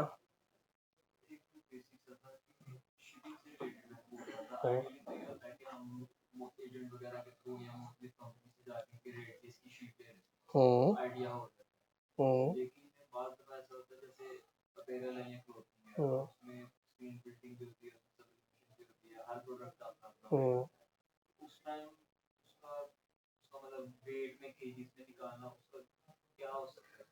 शिपिंग का इशू नहीं होता, प्राइस वो बाद में भी दे सकते हैं, क्योंकि आइटम की प्राइस का इशू है। अगर वो लेट हुई तो पता क्या, उसने आपसे पूछा ये बॉल कितने का है, आपने कहा 2000 का है, उसने बोला मुझे 100 पीस की शिपिंग चार्जेस बताएं, तो वो उसको भी पता है कि इसको उसी टाइम पता नहीं होगा, इसने किसी लॉजिस्टिक कंपनी से ही पूछ के बताना है। तो आप उससे पूछोगे कि भैया आप मुझे अपनी लोकेशन बता दें, मैं आपको पता करके बताता हूँ। तो आप नेक्स्ट डे जो है वो किसी कोरियर या शिपिंग, आप उसे ये भी पूछ लो बाय एयर चाहिए बाय सी चाहिए, ठीक है, जो वो कहे उतना वेट कैलकुलेट करके शिपिंग कार्गो एजेंट या कोरियर एजेंट के पास जाएं और उससे रेट लेके डॉलर में कन्वर्ट करके क्लाइंट को दे दे। शिपिंग प्राइस आपको उसी टाइम पता होना ज़रूरी नहीं है, वो क्लाइंट को भी पता है कि उसने लॉजिस्टिक कंपनी से ही रेट पूछ के देना है, लेकिन प्रोडक्ट की जो प्राइस है वो उसी टाइम आपको पता होना चाहिए। सर कुछ क्लाइंट्स ना कहते हैं कि हमें शिपिंग विद शिपिंग रेट बताओ। कोई इशू नहीं, वो कैलकुलेट कर लेना। मिसाल के तौर पे अगर एक प्रोडक्ट है तो 1000 रुपए की है, ठीक है, उसने 100 का रेट मांगा है, तो उस पे आप कैलकुलेट कर लें कि भाई 100 की जो आइटम की प्राइस है ₹1,00,000 है, ठीक है, और उस पे शिपिंग मिसाल है 50,000 आ रही है, तो इट मीन्स कि एक आइटम कितने की हो गई, 1500 की। तो उसको 1500 को डॉलर में कन्वर्ट करके बता दें कि विद शिपिंग बाय एयर ये है और विद शिपिंग बाय सी ये है। मोस्टली जो छोटे कस्टमर होते हैं 10-20 पीस वाले, वो ये सवाल करते हैं, उनको उधर पता नहीं होता कि क्या है, वो कहते हैं हमें चीज चाहिए, हमें कोई टैक्स भी नहीं पे करना है इधर, और रेट बताओ क्या हाँ, दोगे। नो इशू, आप उनको उनसे जो है ना उनकी लोकेशन पूछ लें, क्वांटिटी पूछ लें, उनको बोलें कि मैं आपको जो है ना शिपिंग के चार्जेस जो है वो पूछ के कंफर्म करके बताता हूँ कि इस टाइम क्या चार्जेस चल रहे हैं, क्योंकि शिपिंग के डेली के नए रेट होते हैं। तो उस टाइम आप उनकी जो क्वांटिटी है उस हिसाब से वेट कैलकुलेट करें, और छोटी छोटी क्वांटिटी में जाती ही बाय एयर है, तो किसी भी बाय एयर की कंपनी की जो कुरियर कंपनी है उससे रेट लेके कैलकुलेट करके उसको बता दें, वो तो कोई इशू नहीं है, मतलब एड अप ही होना है ना। बिल्कुल। एक दफा मेरे साथ इसी तरह हुआ ना, कस्टमर ने 2-3 प्रोडक्ट्स मांगी, तो वो ना इतना वो प्राइस प्रोडक्ट की नहीं थी जितना उसका, ऐसे ही होता है, वो कह रहा था कि यार आप मुझसे बोल देंगे इस तरह ऐसे ही होता है। मुझे एक इंक्वायरी आई हुई थी वहाँ से, अर्जेंटीना से, क्रिकेट बॉल की, तो उसका मैंने रेट लिया तो 1 kg का 33,000 रुपया रेट मिला बाय एयर, और 10 kg का 6,800, तो मतलब 68,000, तो उसमें पर केजी बन गया 6,800। अब 1 kg में हमारे 5 बॉल आते हैं, ठीक है, तो 6,800 के 5 बॉल नहीं थे, उतने की शिपिंग पड़ रही थी। तो उसमें फिर हमने उसको बोला कि भाई शिपिंग आइटम की प्राइस से भी ज़्यादा पड़ रही है, तो हम तो भेज देंगे, पैसे आपने देने हैं, बट अगर आप इसका वेट 10 kg की बजाय 100 kg से अबव कर लें और आपके पास अगर टाइम है तो हम बाई सी भेज देंगे और मिलेगा आपको 2 महीने बाद। लेकिन अगर आइटम की प्राइस 1500 है तो शिपिंग फिर आपको 250, 300 या 400 ही पड़ेगी, वो 6,000 वाला सीन नहीं होगा। तो क्लाइंट को भी सम टाइम जो है वो ऑप्शंस देनी होती है कि भाई अगर आपको महंगा लग रहा है ना, जहाँ पे क्लाइंट कहे ना कि महंगा लग रहा है, उसको बोलो आपने बाय एयर मंगवाया है, ऑर्डर बढ़ा दो, बाय सी कर दो, सस्ता हो जाएगा। चाइनीज़ यही करते हैं कि जो है ना वो छोटा मोटा ऑर्डर पकड़ते भी नहीं है, वो कहते हैं कि भाई आप क्वांटिटी बढ़ाते जाओ, रेट कम करते जाते हैं। तो आप क्लाइंट को वहाँ पे ले आओ कि भाई अगर आपको ज़्यादा लग रहा है तो बाई सी कर लो। मोस्टली ये प्रॉब्लम आती है छोटे छोटे ऑर्डर्स में कस्टमर, डेफिनेटली। 5-10-20 पीस वाले ना, उसमें तो कुछ कर वो नहीं लोग सकते तंग ना, करते हैं। उसमें कुछ। बड़ा कस्टमर तो इन चीजों को समझता है, हम्म। छोटा कस्टमर नहीं इन चीजों को समझता कि फिर उसको डिफाइन करें तो वो समझता है शायद ये मुझे चीट कर रहे हैं। वो उनसे फिर इसी तरह बात की जाती है, यार ये रेट होगा और तुम्हारे घर तक चीज है। हाँ कुछ ठीक लोग है, ऐसे कहते हैं हाँ। कि यार हमें ये ना बताओ, हमें बताओ कि हमें हमारे डोर स्टेप तक कैसे मिलेगी। जाहिर है हर तरह के क्लाइंट्स हैं ना। तो जो इंसान का बच्चा होगा वो तो समझ जाएगा ना कि आप उसी के फायदे की बात कर रहे हो। बाकियों की अपनी अपनी मर्जी है। हमारा काम है कि ऑनेस्ट रहें और अगले को उसी के फायदे की बात बताएं। अगर अगले को फिर भी ना समझ आए कि ये बंदा मेरे ही फायदे की बात कर रहा है तो उसे बड़ा बेवकूफ़ ही कोई नहीं। बिल्कुल, मेरे साथ एक दफा ऐसे हुआ, इटली से आगे कैगलियारी है, कैगलियारी से भी वो आगे का एड्रेस था, तो वहां तक ना वो कोरियर सर्विसेज शायद नहीं थी या कैटलरी का कुछ नाम नहीं सुना तो उससे आगे का कहाँ सुना होना है। उससे आगे यानी ना कुछ था। हाँ ऐसे ही है, ऐसे ही तो है। मैंने इधर से प्रोडक्ट भेज दी, हम्म। ठीक है, उसे मिलते मिलते जो है ना थोड़ा सा टाइम लग गया, हम्म। भेजी भी फेडेक्स के जरिए, हम्म।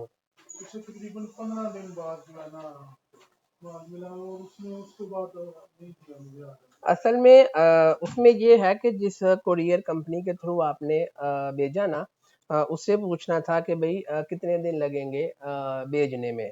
और मिसाल है उसने बोला कि 7 दिन में पहुंच जाएगा, क्लाइंट को 10 बोल दें। अगर उसने बोला 15 में पहुंच जाएगा, क्लाइंट को 18 बोल दें। लेकिन अगर कुरियर एजेंट ने कहा कि 15 दिन में पहुंच जाएगा और आपने क्लाइंट को 10 दिन बोला, फिर तो उसने गुस्सा करना ही है। तो ना इधर कोरियर एजेंट भी तामनी ना करते हैं, वो भी कहते हैं ये टर्म्स एंड कंडीशन है, पहले वो बताते हैं विद इन 5 डेज 6 डेज में मिल जाएगा, लेकिन जब फटा पड़े ना तो वो फिर इतनी लंबी फरिश्त में बढ़ाते हैं, आप ये पकड़ो और देखो ये टर्म्स एंड कंडीशन है, बस ये पढ़ाई होती है। मुसलमान है ना माशाल्लाह से।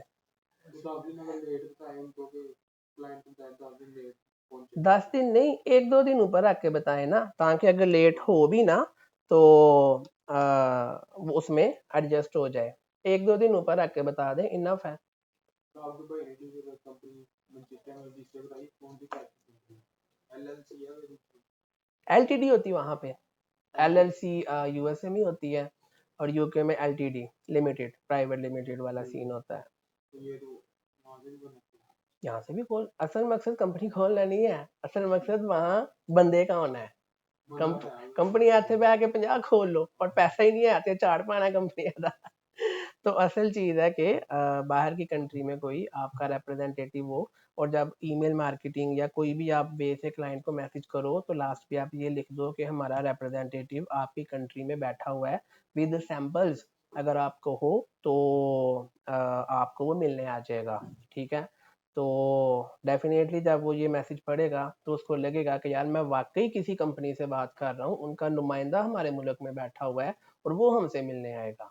ये वो एडवांटेज है जिससे आप 99% कंपटीशन को बाईपास कर जोगे। और ये चीज़ मैं आपको बता रहा हूँ और यूट्यूब पे सबको बता रहा हूँ, क्यों? क्योंकि मेरा अल्लाह पे ईमान है कि रिज़्क जो है हर इंसान का अल्लाह के हाथ में है। ना मेरा कोई कम कर सकता है, ना मेरा कोई ज़्यादा कर सकता है।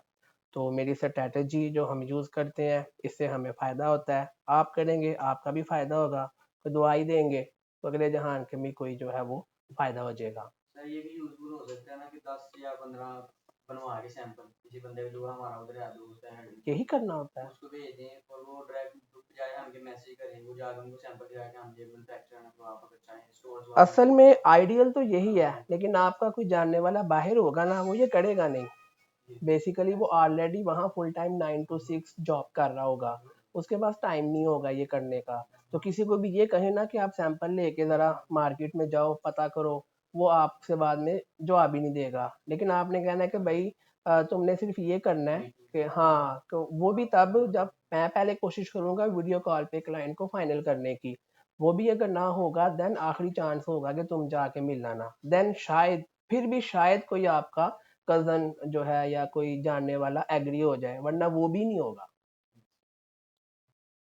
अगर हमने 1 मिनट उसका पहले, सर्टिफिकेट टूल है जिनका लीडेस यही एडवर्टाइजिंग ही एक पेड टूल है ना। इसके अलावा ऐसी के लिए कौन सा टूल इस्तेमाल करना चाहिए? गूगल गूगल सर्विस यार देखो, बात इस तरीके से है कि टूल्स तो बहुत हैं, लेकिन गूगल ने एक अपना फ्री का टूल दिया हुआ है, गूगल कीवर्ड प्लानर, ठीक है। और गूगल खुद बता रहा है कि मेरे गूगल सर्च इंजन पे इस कीवर्ड का इतना सर्च वॉल्यूम है, तो उससे डिमांड पता चलेगी कि आपकी जो प्रोडक्ट है उसकी किस कंट्री में, किस स्टेट में, किस सिटी में कितनी डिमांड है, और ताकि आप जब एडवर्टाइजिंग करें तो आप टारगेटिंग कर सकें। ठीक हो गया जी, आपका क्वेश्चन था। क्या कर रहा था कि अगर वो बाहर आपका रिश्तेदार है उसे कहे तो फिर वो नहीं पाएगा, हम ठीक है पैसे ले लो हमसे, तुम ये हमारा काम कर, वो तो फिर करेगा ही। बाहर है, जब किसी को पैसा दिखाएंगे तो कौन नहीं करेगा। सर किसी भी कंट्री में हमारी कंपनी ओपन हो सकती है, किसी भी कंट्री में हम कंपनी ओपन कर सकते हैं। हाँ बिल्कुल यार, देखो असल मकसद कंपनी ओपन करवाना नहीं है, असल मकसद है कि आपका रिप्रेजेंटेटिव वहां पे होना चाहिए जो क्लाइंट को जाके मिल सके। और अगर आपके वहाँ के क्लाइंट को मसला आ रहा है पाकिस्तान में पेमेंट भेजने का, उसको बोलो पाकिस्तान में ना भेजो, अपने ही मुल्क में हमारी वो कंपनी है वहाँ भेज दो। असल चीज कंपनी रजिस्टर करवाना नहीं है। यानी हम यहाँ से पाकिस्तान से जर्मनी में ओपन कर सकते हैं फुलबागी, हो जाएगी, जर्मनी। हाँ हो जाएगी, वो इशू नहीं है, वो कोई मसला नहीं है। लेकिन अगर आप यहाँ बैठ के करोगे ना तो वहाँ पे आप कोई फिजिकल बैंक अकाउंट ओपन नहीं करवा सकते, और पेमेंट आती ही फिजिकल बैंक अकाउंट में है बड़ी बड़ी। तो फिजिकल बैंक अकाउंट तभी ओपन होगा जब वहां पे बंदा खुद बैंक में जाए और जाके बोले कि मेरा अकाउंट ओपन कर दे। दैट्स वाई मैंने बोला कि वहां पे कोई रिप्रेजेंटेटिव आपको काफी फायदा दे सकता है। अच्छा सर, लास्ट क्वेश्चन मेरा ये है कि 10:30 पूछे, मैं 9 बजे तक इधर ही हूँ। आपके पेड कोर्स में और फ्री कोर्स में क्या फर्क है? सर 100% कोई फर्क नहीं है, ठीक है। यूट्यूब पे ये आपका राइट है, आप कर सकते हैं, पर किसी में कोई मैंने नहीं ना किया हुआ, सिर्फ तो यही आपकी मोहब्बत है। ये जो आप लोग क्वेश्चन आंसर्स कर रहे हो ना, सिर्फ यही डिफरेंस है कि जाहिर है ऑनलाइन कोई यूट्यूब से सीखता है तो वहाँ पे इस तरीके से वो फेस टू फेस क्वेश्चन नहीं पूछ सकता, लेकिन फिर भी वो कमेंट में पूछ सकता है, उसका रिप्लाई आ जाता है। और जी हाँ, गूगल फॉर्म में भी किया हुआ है। तो यहाँ पे ये है कि उसी टाइम आप सवाल पूछ सकते हो, ठीक है। बाकी तो अल्हम्दुलिल्लाह कोई डिफरेंस नहीं रखा हुआ। उसकी वजह ये है कि मैंने, अगर ये आज है क्या है, सितंबर 2024 है ना, तो मैंने सितंबर 2025 में कोर्सेज करवा के पैसे नहीं कमाने, ये मेरा प्लान है। ताकि एक्सपोर्ट का जो है ना, जब ये ग्रो हो जाएगा तो फिर इसको वैसे ही छोड़ देना है। हाँ अगर तो मेरा ये प्लान हो बाकी इदारों की तरह कि सारी ज़िंदगी कोर्सेज से ही पैसे कमाने हैं, फिर तो मैं यूट्यूब पे चवले मारूं, और यहाँ पे जो है वो आपको, मैं तो आपको अपनी स्ट्रेटेजी बता रहा हूँ कि हमें कैसे क्लाइंट मिलते हैं। काफी चीजें आपने ऐसी बताई हैं जो पेड में भी लोग नहीं वो इसलिए कि जो ट्रेनिंग इंस्टीट्यूट्स होते हैं ना, असल में कोर्सेज उनका होता है बिजनेस, ठीक है। तो वो ट्रेनर्स को हायर करते हैं थोड़े थोड़े से पैसे दे के, और वो अनफॉर्चुनेटली खुद एक्सपोर्टर नहीं होते। आपको तो जाहिर सी बात है, सही बात वही बताएगा जो खुद एक्सपोर्ट करता होगा कि भाई क्या क्या मसले आ रहे हैं। और काफ़ी ऐसे अदारे हैं यहाँ पे जो क्या करते हैं कि एक बैच पढ़ाया, बैच का जो टॉपर है उसको ऑफर किया कि नेक्स्ट बैच में आप हमारे ट्रेनर बन जाओ, उसको 5-10 हज़ार रुपया देंगे, वो बच्चा खुश हो जाएगा, फिर पिछला टीचर होगा उसको निकाल के उसको रख लिया, अगले बैच में कम पैसों में किसी और को रख लिया। ऐसे ऐसे भी ट्रेनर्स हैं जो कि यूनिवर्सिटीज़ में खुद पढ़ते हैं और उन अदारों में जाके पढ़ाते हैं। उस बेचारे ने ज़िंदगी की मार ही नहीं खाई, उसने क्या किसी को सिखाना है, उसने तो खुद किसी उस्ताद से महीना 2 महीना कोर्स किया है और आगे से कम पैसों में उस अदारे में चला गया है। तो डेफिनेटली फिर अगर मुझे कोई कहे अदारा कि भाई आप हमारे वहाँ पे आके कोर्स कराएं, मैं तो कहा 1 लाख 2 लाख दियो तो मैं करा देना। उन्होंने 5-10 हज़ार वाला बंदा चाहिए, फिर 5-10 हज़ार वाले ने मेरे पास हाँ सही है। यही यही इश्यूज हैं जिसकी वजह से यूट्यूब का चैनल बनाया हुआ है। मैं 2015 से इस फील्ड में काम कर रहा हूँ, और तब जो है ना वो सीखना था एक्सपोर्ट कैसे होती है, तो इंटरनेट पे कुछ भी नहीं था। तो तब ही एक फैसला किया था कि जब 4 पैसे आ जाएंगे तो फ्री में कुछ ऐसा करेंगे ताकि वो लोग जो पे नहीं कर सकते, या फीमेल्स हैं नहीं आ नहीं सकती या दूर रहते हैं, तो फ्री में वो ऑनलाइन जो है वो सीख सकें। तो वो 2015 का प्लान था जो 24 में कंप्लीट हुआ। प्लान अच्छा हो। माशाल्लाह काफी अच्छा काम कर रहे हैं। मैंने सर्चिंग जज़ाकल्लाह। की है काफी ज्यादा ना, काफी देर से कर रहा हूँ।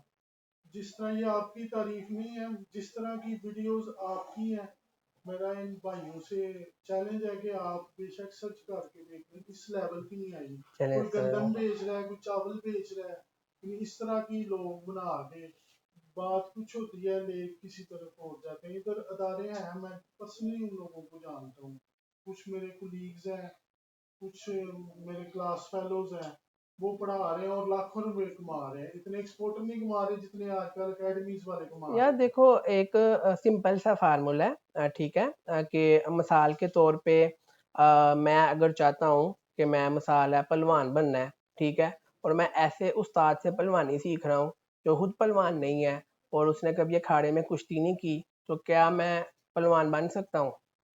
मैं नहीं बन सकता, सारी ज़िंदगी नहीं बन सकता। मैं चाहता हूँ कि मैंने बर्फ़ी की दुकान खोलनी है और मैं एक ऐसे उस्ताद से बर्फ़ी बनाना सीख रहा हूँ जिसकी अपनी दुकान नहीं है, तो मैं सारी ज़िंदगी बर्फ़ी की दुकान नहीं बना सकता। अगर आप कुछ भी सीखना चाहते हैं तो उस बंदे से सीखें जिसने ऑलरेडी वो अचीव किया हुआ है।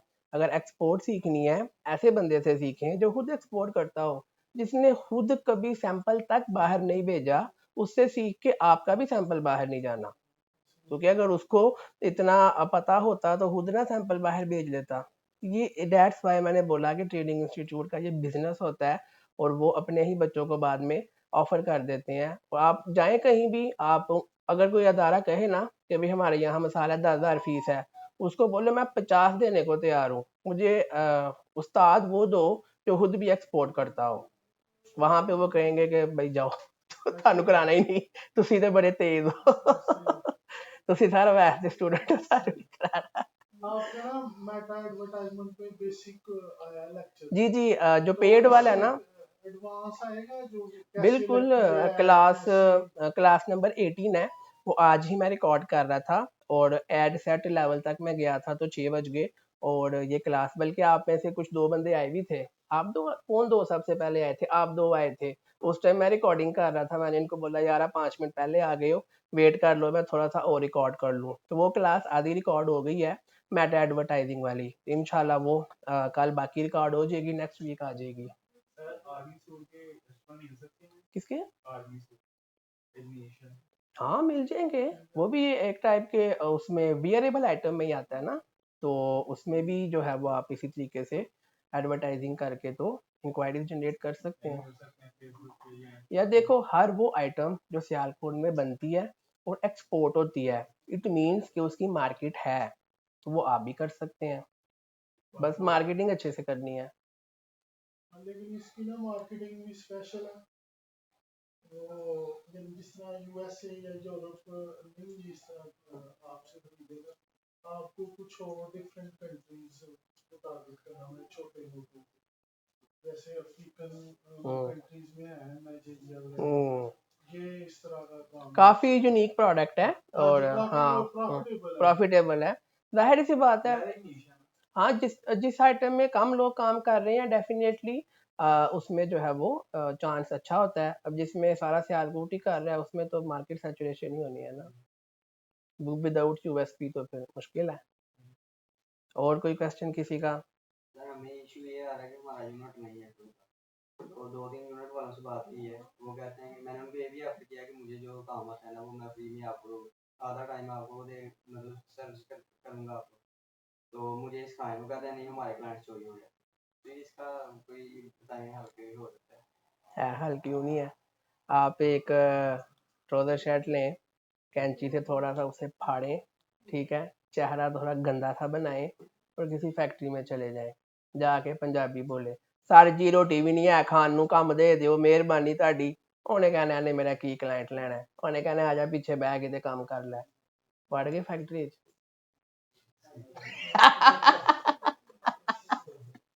आपने ये कहना ही क्यों है कि मुझे काम सिखा दो, ठीक है। फैक्ट्री वाले भी पढ़े लिखे बंदे को प्रोडक्शन में लेबर नहीं रखते, वो उसी बंदे को लेबर में रखते हैं जिसको इंग्लिश पढ़नी भी ना आती हो, ये उनकी रिक्वायरमेंट होती है। क्योंकि अगर वो लेबर में पढ़े लिखे बंदे को रखेंगे तो वो उनके क्लाइंटों के लिए डाटा दाएं बाएं कर सकता है। तो वो हमेशा अनपढ़ उनके लिए तो आइडियल है। वो बंदा जो कभी स्कूल भी नहीं ना गया वो फैक्ट्री के लिए आइडियल है। जिन्हों ABC भी नहीं आती वो फैक्ट्री से आइडियल है प्रोडक्शन डिपार्टमेंट में। इस बच्चे की सोच के लोग दिया वो लगती नहीं प्रोडक्शन। हाँ जी, यही तो मैं कह रहा हूँ। यही असल में सारे का सारा डाटा होता ही उधर है प्रोडक्शन डिपार्टमेंट में, ठीक है। तो वहाँ घुसना भी फिर इसी तरीके से है ना। वहाँ पे फिर आपको CV में भी यही शो करना होगा कि मैं भी कभी स्कूल नहीं गया, अब्बा भी कभी स्कूल नहीं गया, दादा मतलब मैं भी गरीब, मेरा प्यो भी गरीब, मेरा दादा भी गरीब, मैं भी अनपढ़, अब्बा भी अनपढ़, दादा भी अनपढ़, फिर रखन के सारा तुहानू। यूनिट नहीं है जो लोकली मिलता चलता है कि मतलब किसी को ऑर्डर मिला हो गया उनसे मैन्युफैक्चर करवा दिया तो उन्हें ऑर्डर दे दिया, मतलब उनके खुद के प्लांट्स नहीं होते, तो इस तरह के यूनिट्स नहीं यूनिट्स अवेलेबल हैं, लेकिन हाँ बात यही है ना कि अगर एक बंदा आपके जानने वाला नहीं है, अननोन है, यू डोंट नो वो ईमानदार है कि नहीं, ठीक है। समटाइम उनकी अपनी एक्सपोर्ट नहीं होती, लेकिन वही बात कुछ ऐसे होते हैं जो आपके क्लाइंट का डाटा बेच देंगे किसी और को पैसे लेके कि यार मेरे को ऑर्डर आया है कंपनी का लोगो है, वो बंदा नेट से जाके सर्च करके तो आगे से उसको बिल्कुल बिल्कुल। तो डेट्स वाई मैंने बोला है कि जिनका यूनिट नहीं है या किसी जानने वाले ट्रस्टेबल बंदे का यूनिट नहीं है तो उसके लिए तो बहुत ज़्यादा मुश्किल आता है। कोई और क्वेश्चन किसी का?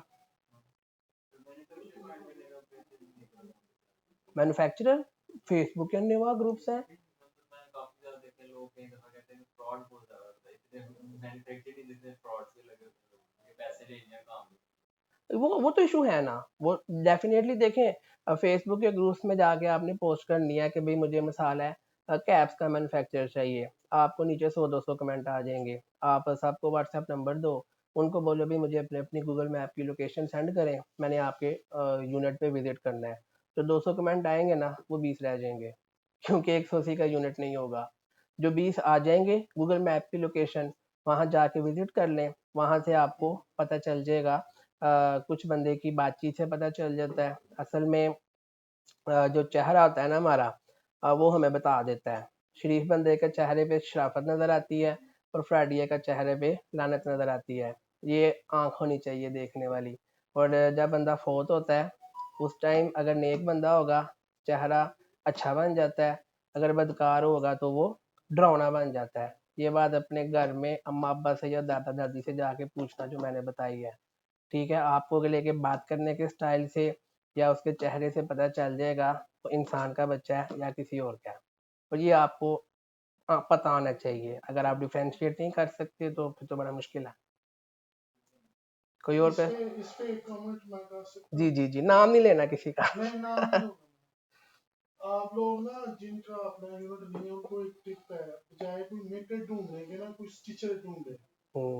ठीक है, ये छोटे लोग होते हैं 1000-2000 दिहाड़ी लगाने वाले, वो आपको मेकर से काम भी अच्छा करके देगा और आपको काम भी टाइम पे मिलेगा। इन स्टिचरों ने घरों में मशीनें घरों में रखी लगाई होती हैं होती हैं, ऐसे और ही है। इनकी इतनी पावर भी नहीं होती कि ये कस्टमर तक अप्रोच कर सके। ऐसे ही है। छोटा उनका स्टिचर यही देख लें, उससे डील कर उनका लें। यही ख्वाब होता है कि भी हम अपना जो है ना वो, हाँ बिल्कुल बिल्कुल, ये भी एक अच्छी स्ट्रेटेजी है। मटीरियल वो आप पे डिपेंड करता है, उन्होंने अपनी सिलाई के पैसे लेने हैं सिलाई के पैसे कि लेने वो हैं। भाई कुछ स्टिचर होते हैं जो आपको सारी सर्विसेज प्रोवाइड करते हैं। जो आप देखें ना, अक्सर लगाता है यार मैं स्टिचर हूँ, मैं फ्री हूँ, उसका नंबर नोट कर ले, ठीक है। उससे फिर जब आपके पास काम हो उससे राब्ता करें यार मैं चीज का नोट कर देखें जब भी आपके 2-3 ऑर्डर लग जाए ना, और तो आपने उन पैसों से कोई शवारमा भी नहीं खाना, वो सारे के सारे पास सेव करने हैं। और अपना पहला आपने टारगेट बनाना है कि सबसे पहले मैंने अपना एक छोटा सा यूनिट लगाना है ताकि एरो लेते मुकन।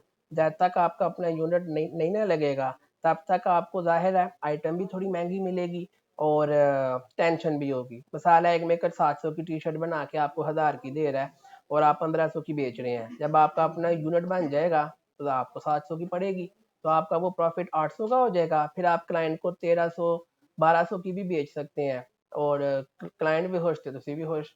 तो सबसे पहला टारगेट ये करें कि किसी तरीके से अपना यूनिट बनाएं पहले 2-3 ऑर्डर के प्रॉफिट से। जब यूनिट बन जाए फिर उसके बाद जो मर्जी करें।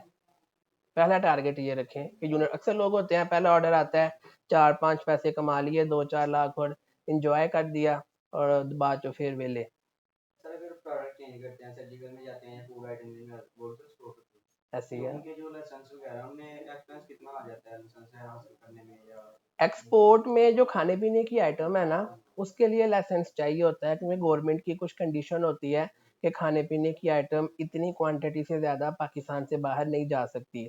वो आप किसी वकील से मशवरा कर लें कि मैंने मिसाल है ये वाली आइटम पाकिस्तान से बाहर भेजनी है, तो उतने उसकी कुछ क्वांटिटी का आपको लाइसेंस मिल जाएगा कि आप इतने टन, इतने केजी, इतने मन जो है वो एक साल में पाकिस्तान से बाहर भेज सकते हैं। तो जितना आपको वो मिलेगा उतना ही बेच सकते हैं। खाने पीने के आइटम में ये है। बाकी जो दूसरी आइटम है फुटबॉल, बैट बॉल, वो जिन्ना मर्जी भेजो, ਉਹਦੇ से ना कोई लाइसेंस चाहिए तो ना सर्जिकल कोई। का आइडिया है, मतलब उसका लाइसेंस कितना, मतलब कितने का बनता है या किस तरह? सर्जिकल के लाइसेंस तो एक सेपरेट चीज़ है, लेकिन उसमें आईएसओ की सर्टिफिकेशन बहुत ज़्यादा रिक्वायर्ड होती हैं। हाँ, आईएस एमडीआर है उसमें सबसे महंगा, एफडीए है, ठीक है। बड़े बड़े मतलब एक सर्टिफिकेट $7,000 का है, 21 लाख रुपए का। हाँ तो बाकी, हाँ बाकी चीज़ें तो बाद में है। तो सर्जिकल की काफ़ी जो है ना वो टेक्निकल फील्ड है, तो वो महंगा काम है। हाँ जी, वो सस्ता है, उसमें तो आईएसओ 9000 भी नहीं चाहिए और तो वो तो आराम से निकल जाता है।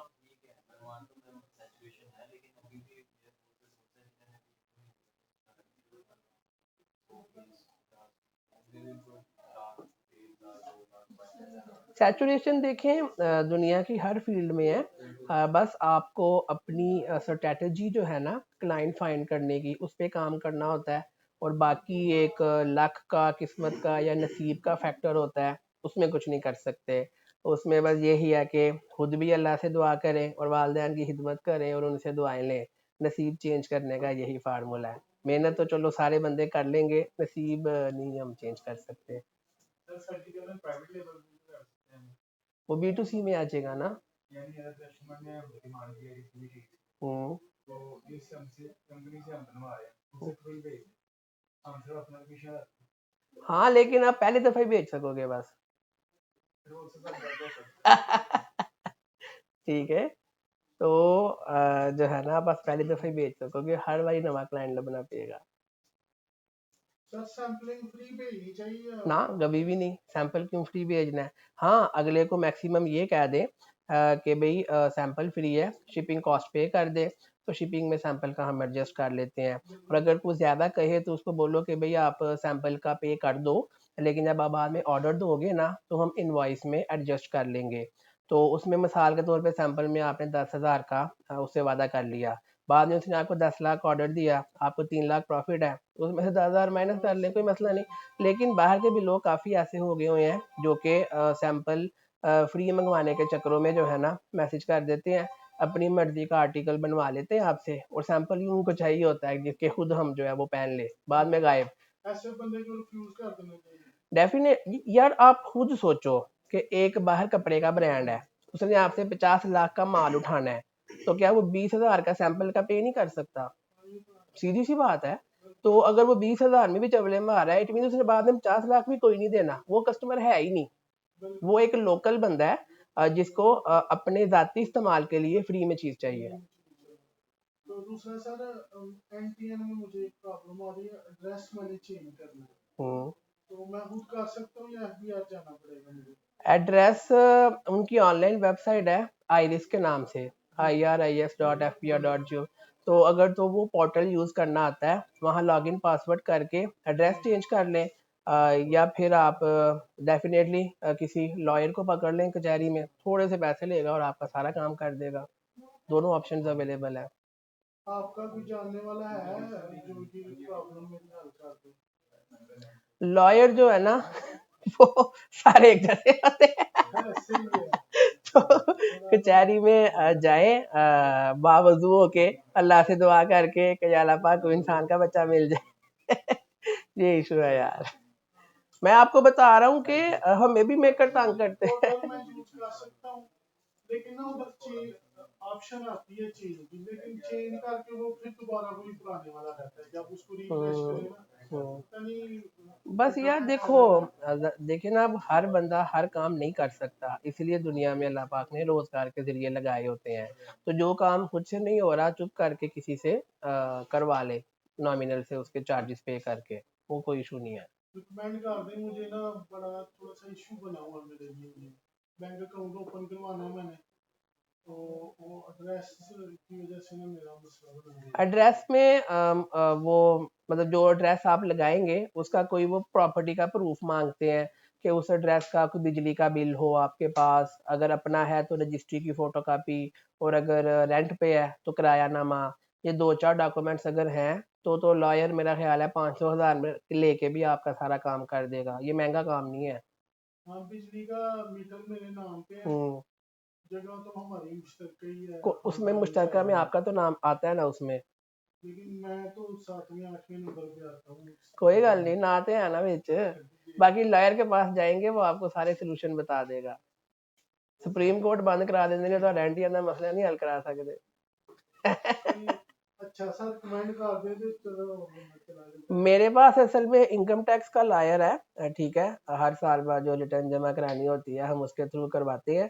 तो इनकम टैक्स का लॉयर है, मुझे नहीं पता ये करता है कि नहीं, मैं उसका नंबर शेयर कर दूंगा, बाकी फिर बातचीत उससे कर लेना। चले वो शेयर कर दें। हाँ, मुझे आप अपना नाम लिख के मैसेज कर देना, नंबर ऊपर आ जाएगा, मैं उसका नंबर आपको शेयर कर देता हूँ, बाकी उसके साथ क्यों ऊंच हो तो मेरी कोई जिम्मेदारी नहीं है। नहीं नहीं वो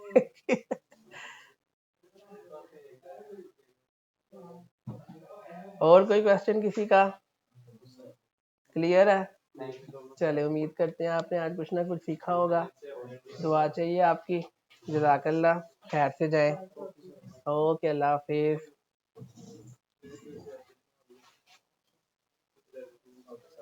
ओके, अल्लाह हाफिज।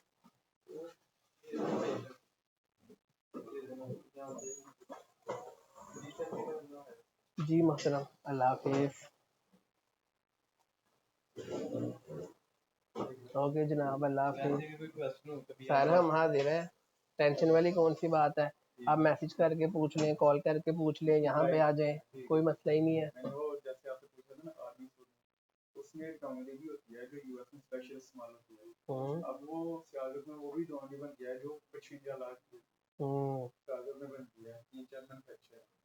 तो वही मेरा दोस्त है, उससे इंस्टा से उस चीज़ से आता रहा है, इसके मैंने पूछा था तो उससे भी पेड फूड से यानी पेड जी, जब एडवर्टाइजिंग करेंगे ना उसमें जो आइटम है ना उसका कीवर्ड ऐड कर देंगे ताकि भी इस इंटरेस्ट वाले लोगों को ऐड दिखाए। डेफिनेटली डेफिनेटली, जो आइटम बेचनी है उसी तरह के लोगों को ऐड दिखेगी। तो मैं अगर क्रिकेट बॉल बेचना है और फुटबॉल वाले बंदे देख लेंगे तो उसका तो कोई फायदा नहीं ना।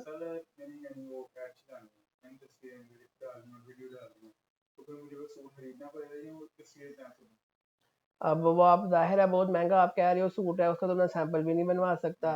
तो उसमें जो आपका कोई है जानने वाला मेकर उसमें, तो आपका जो दोस्त है उससे फिर आपको इसमें हेल्प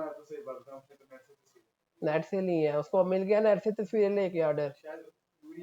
क्योंकि अब इतनी महंगी आइटम का हम ये भी नहीं कह सकते सैंपल बनवा लो, तो ये फिर नेट वाले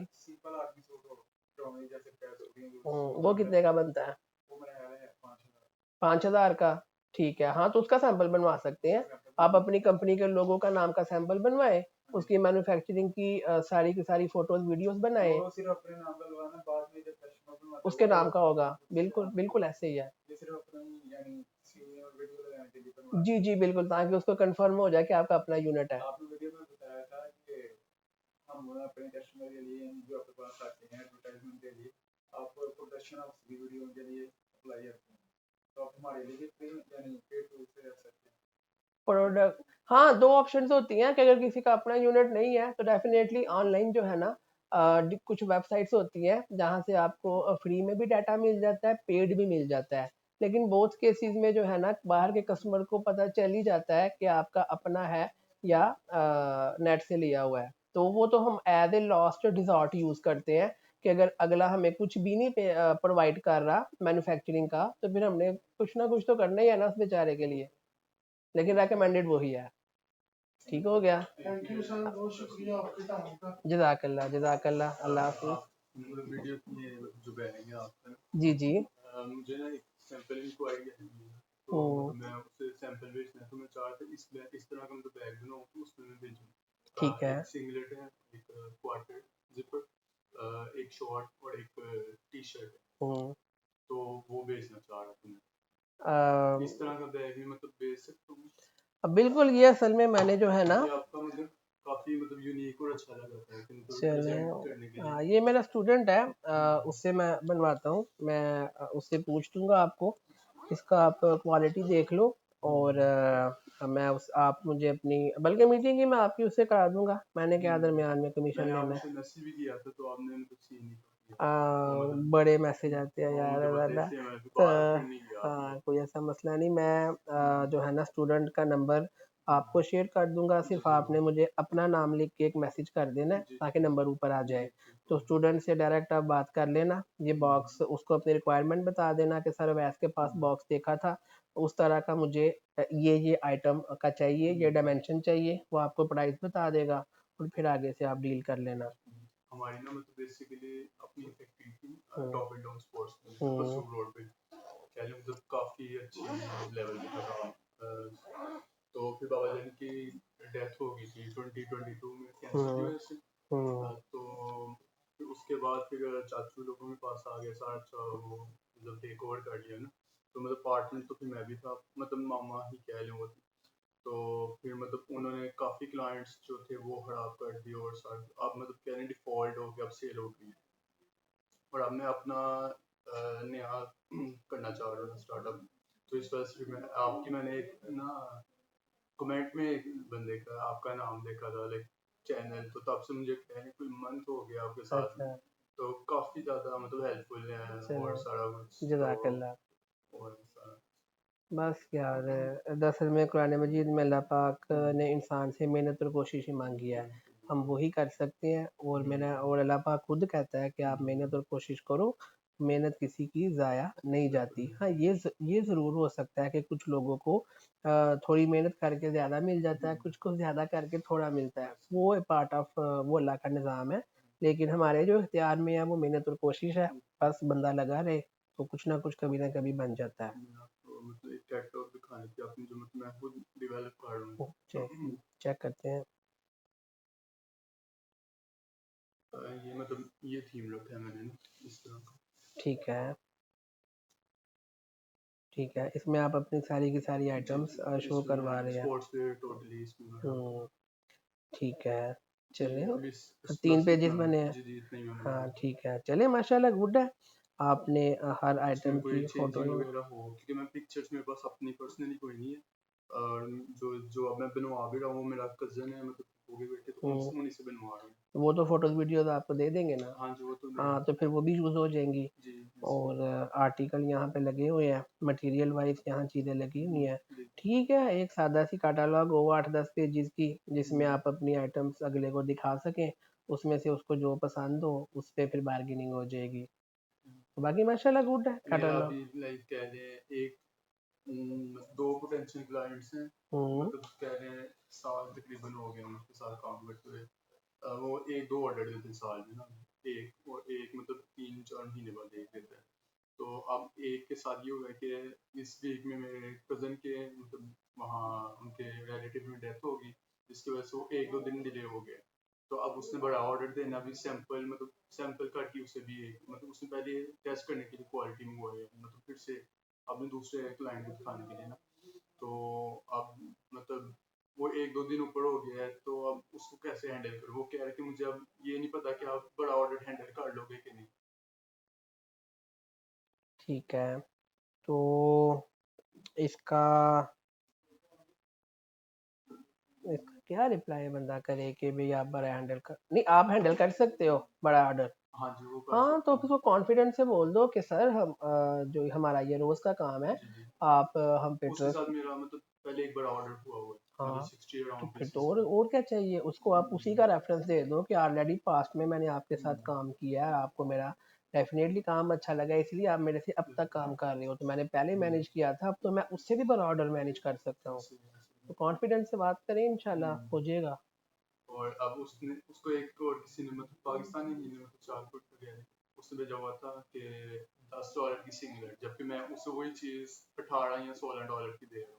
तो कह रही कि इतना डिफरेंस कैसे आ रहा है। मैं कहा आप उसको मंगवा के चेक कर लो, क्वालिटी में डिफरेंस। वो मैं आपको बताता हूँ कि जो नए नए बच्चे काम स्टार्ट करते हैं ना, उनको पता ही नहीं होता कौन सी चीज़ कितने की बननी है। सिर्फ वो क्लाइंट पकड़ने के लिए कम से कम प्राइस बता देते हैं। जब एक्चुअल में मार्केट में बनवाने जाते हैं तब उनको पता चलता है कि मैं तो प्राइस ही जो है वो गलत दे दिया है।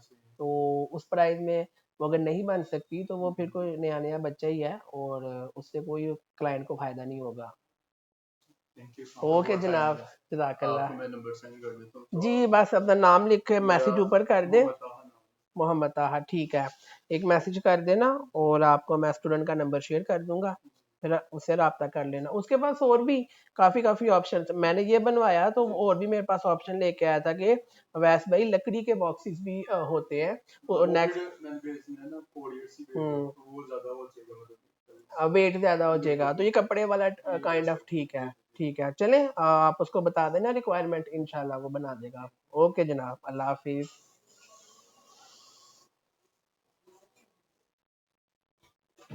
अच्छा भाई, अगर आप अभी तक मेरी वीडियो वॉच कर रहे हैं तो आपको सल्यूट है, एक दाएं हाथ से, एक बाएं हाथ से, फिर दाएं हाथ से, कि आपने मेरी इतनी लंबी वीडियो वॉच की है। और ये रिकॉर्ड करने का मकसद यही था कि जो है ना कि लाइव एक सेमिनार करवाया। अब ज़ाहिर है क्लास में जो है 10-12 बच्चों के ही बैठने की कैपेसिटी होती है, लेकिन जो नॉलेज हमने यहाँ शेयर किया, हम चाहते हैं कि वो हर एक्सपोर्टर उसको वॉच करे। तो वो एक ही, अब ज़ाहिर है सियालकोट के हज़ारों बंदों को क्लास में बिठाना पॉसिबल नहीं, बट यूट्यूब की मेहरबानी है कि वहाँ से हम हज़ारों बंदों को कुछ सिखा सकते हैं फ़ी सबीलिल्लाह। उम्मीद करते हैं कि आज की क्लास में आपने काफ़ी कुछ सीखा होगा। मुझे बस आपकी दुआएं चाहिए, नथिंग एल्स। मुझे इजाज़त दें, अगली वीडियो तक के लिए अल्लाह हाफिज़।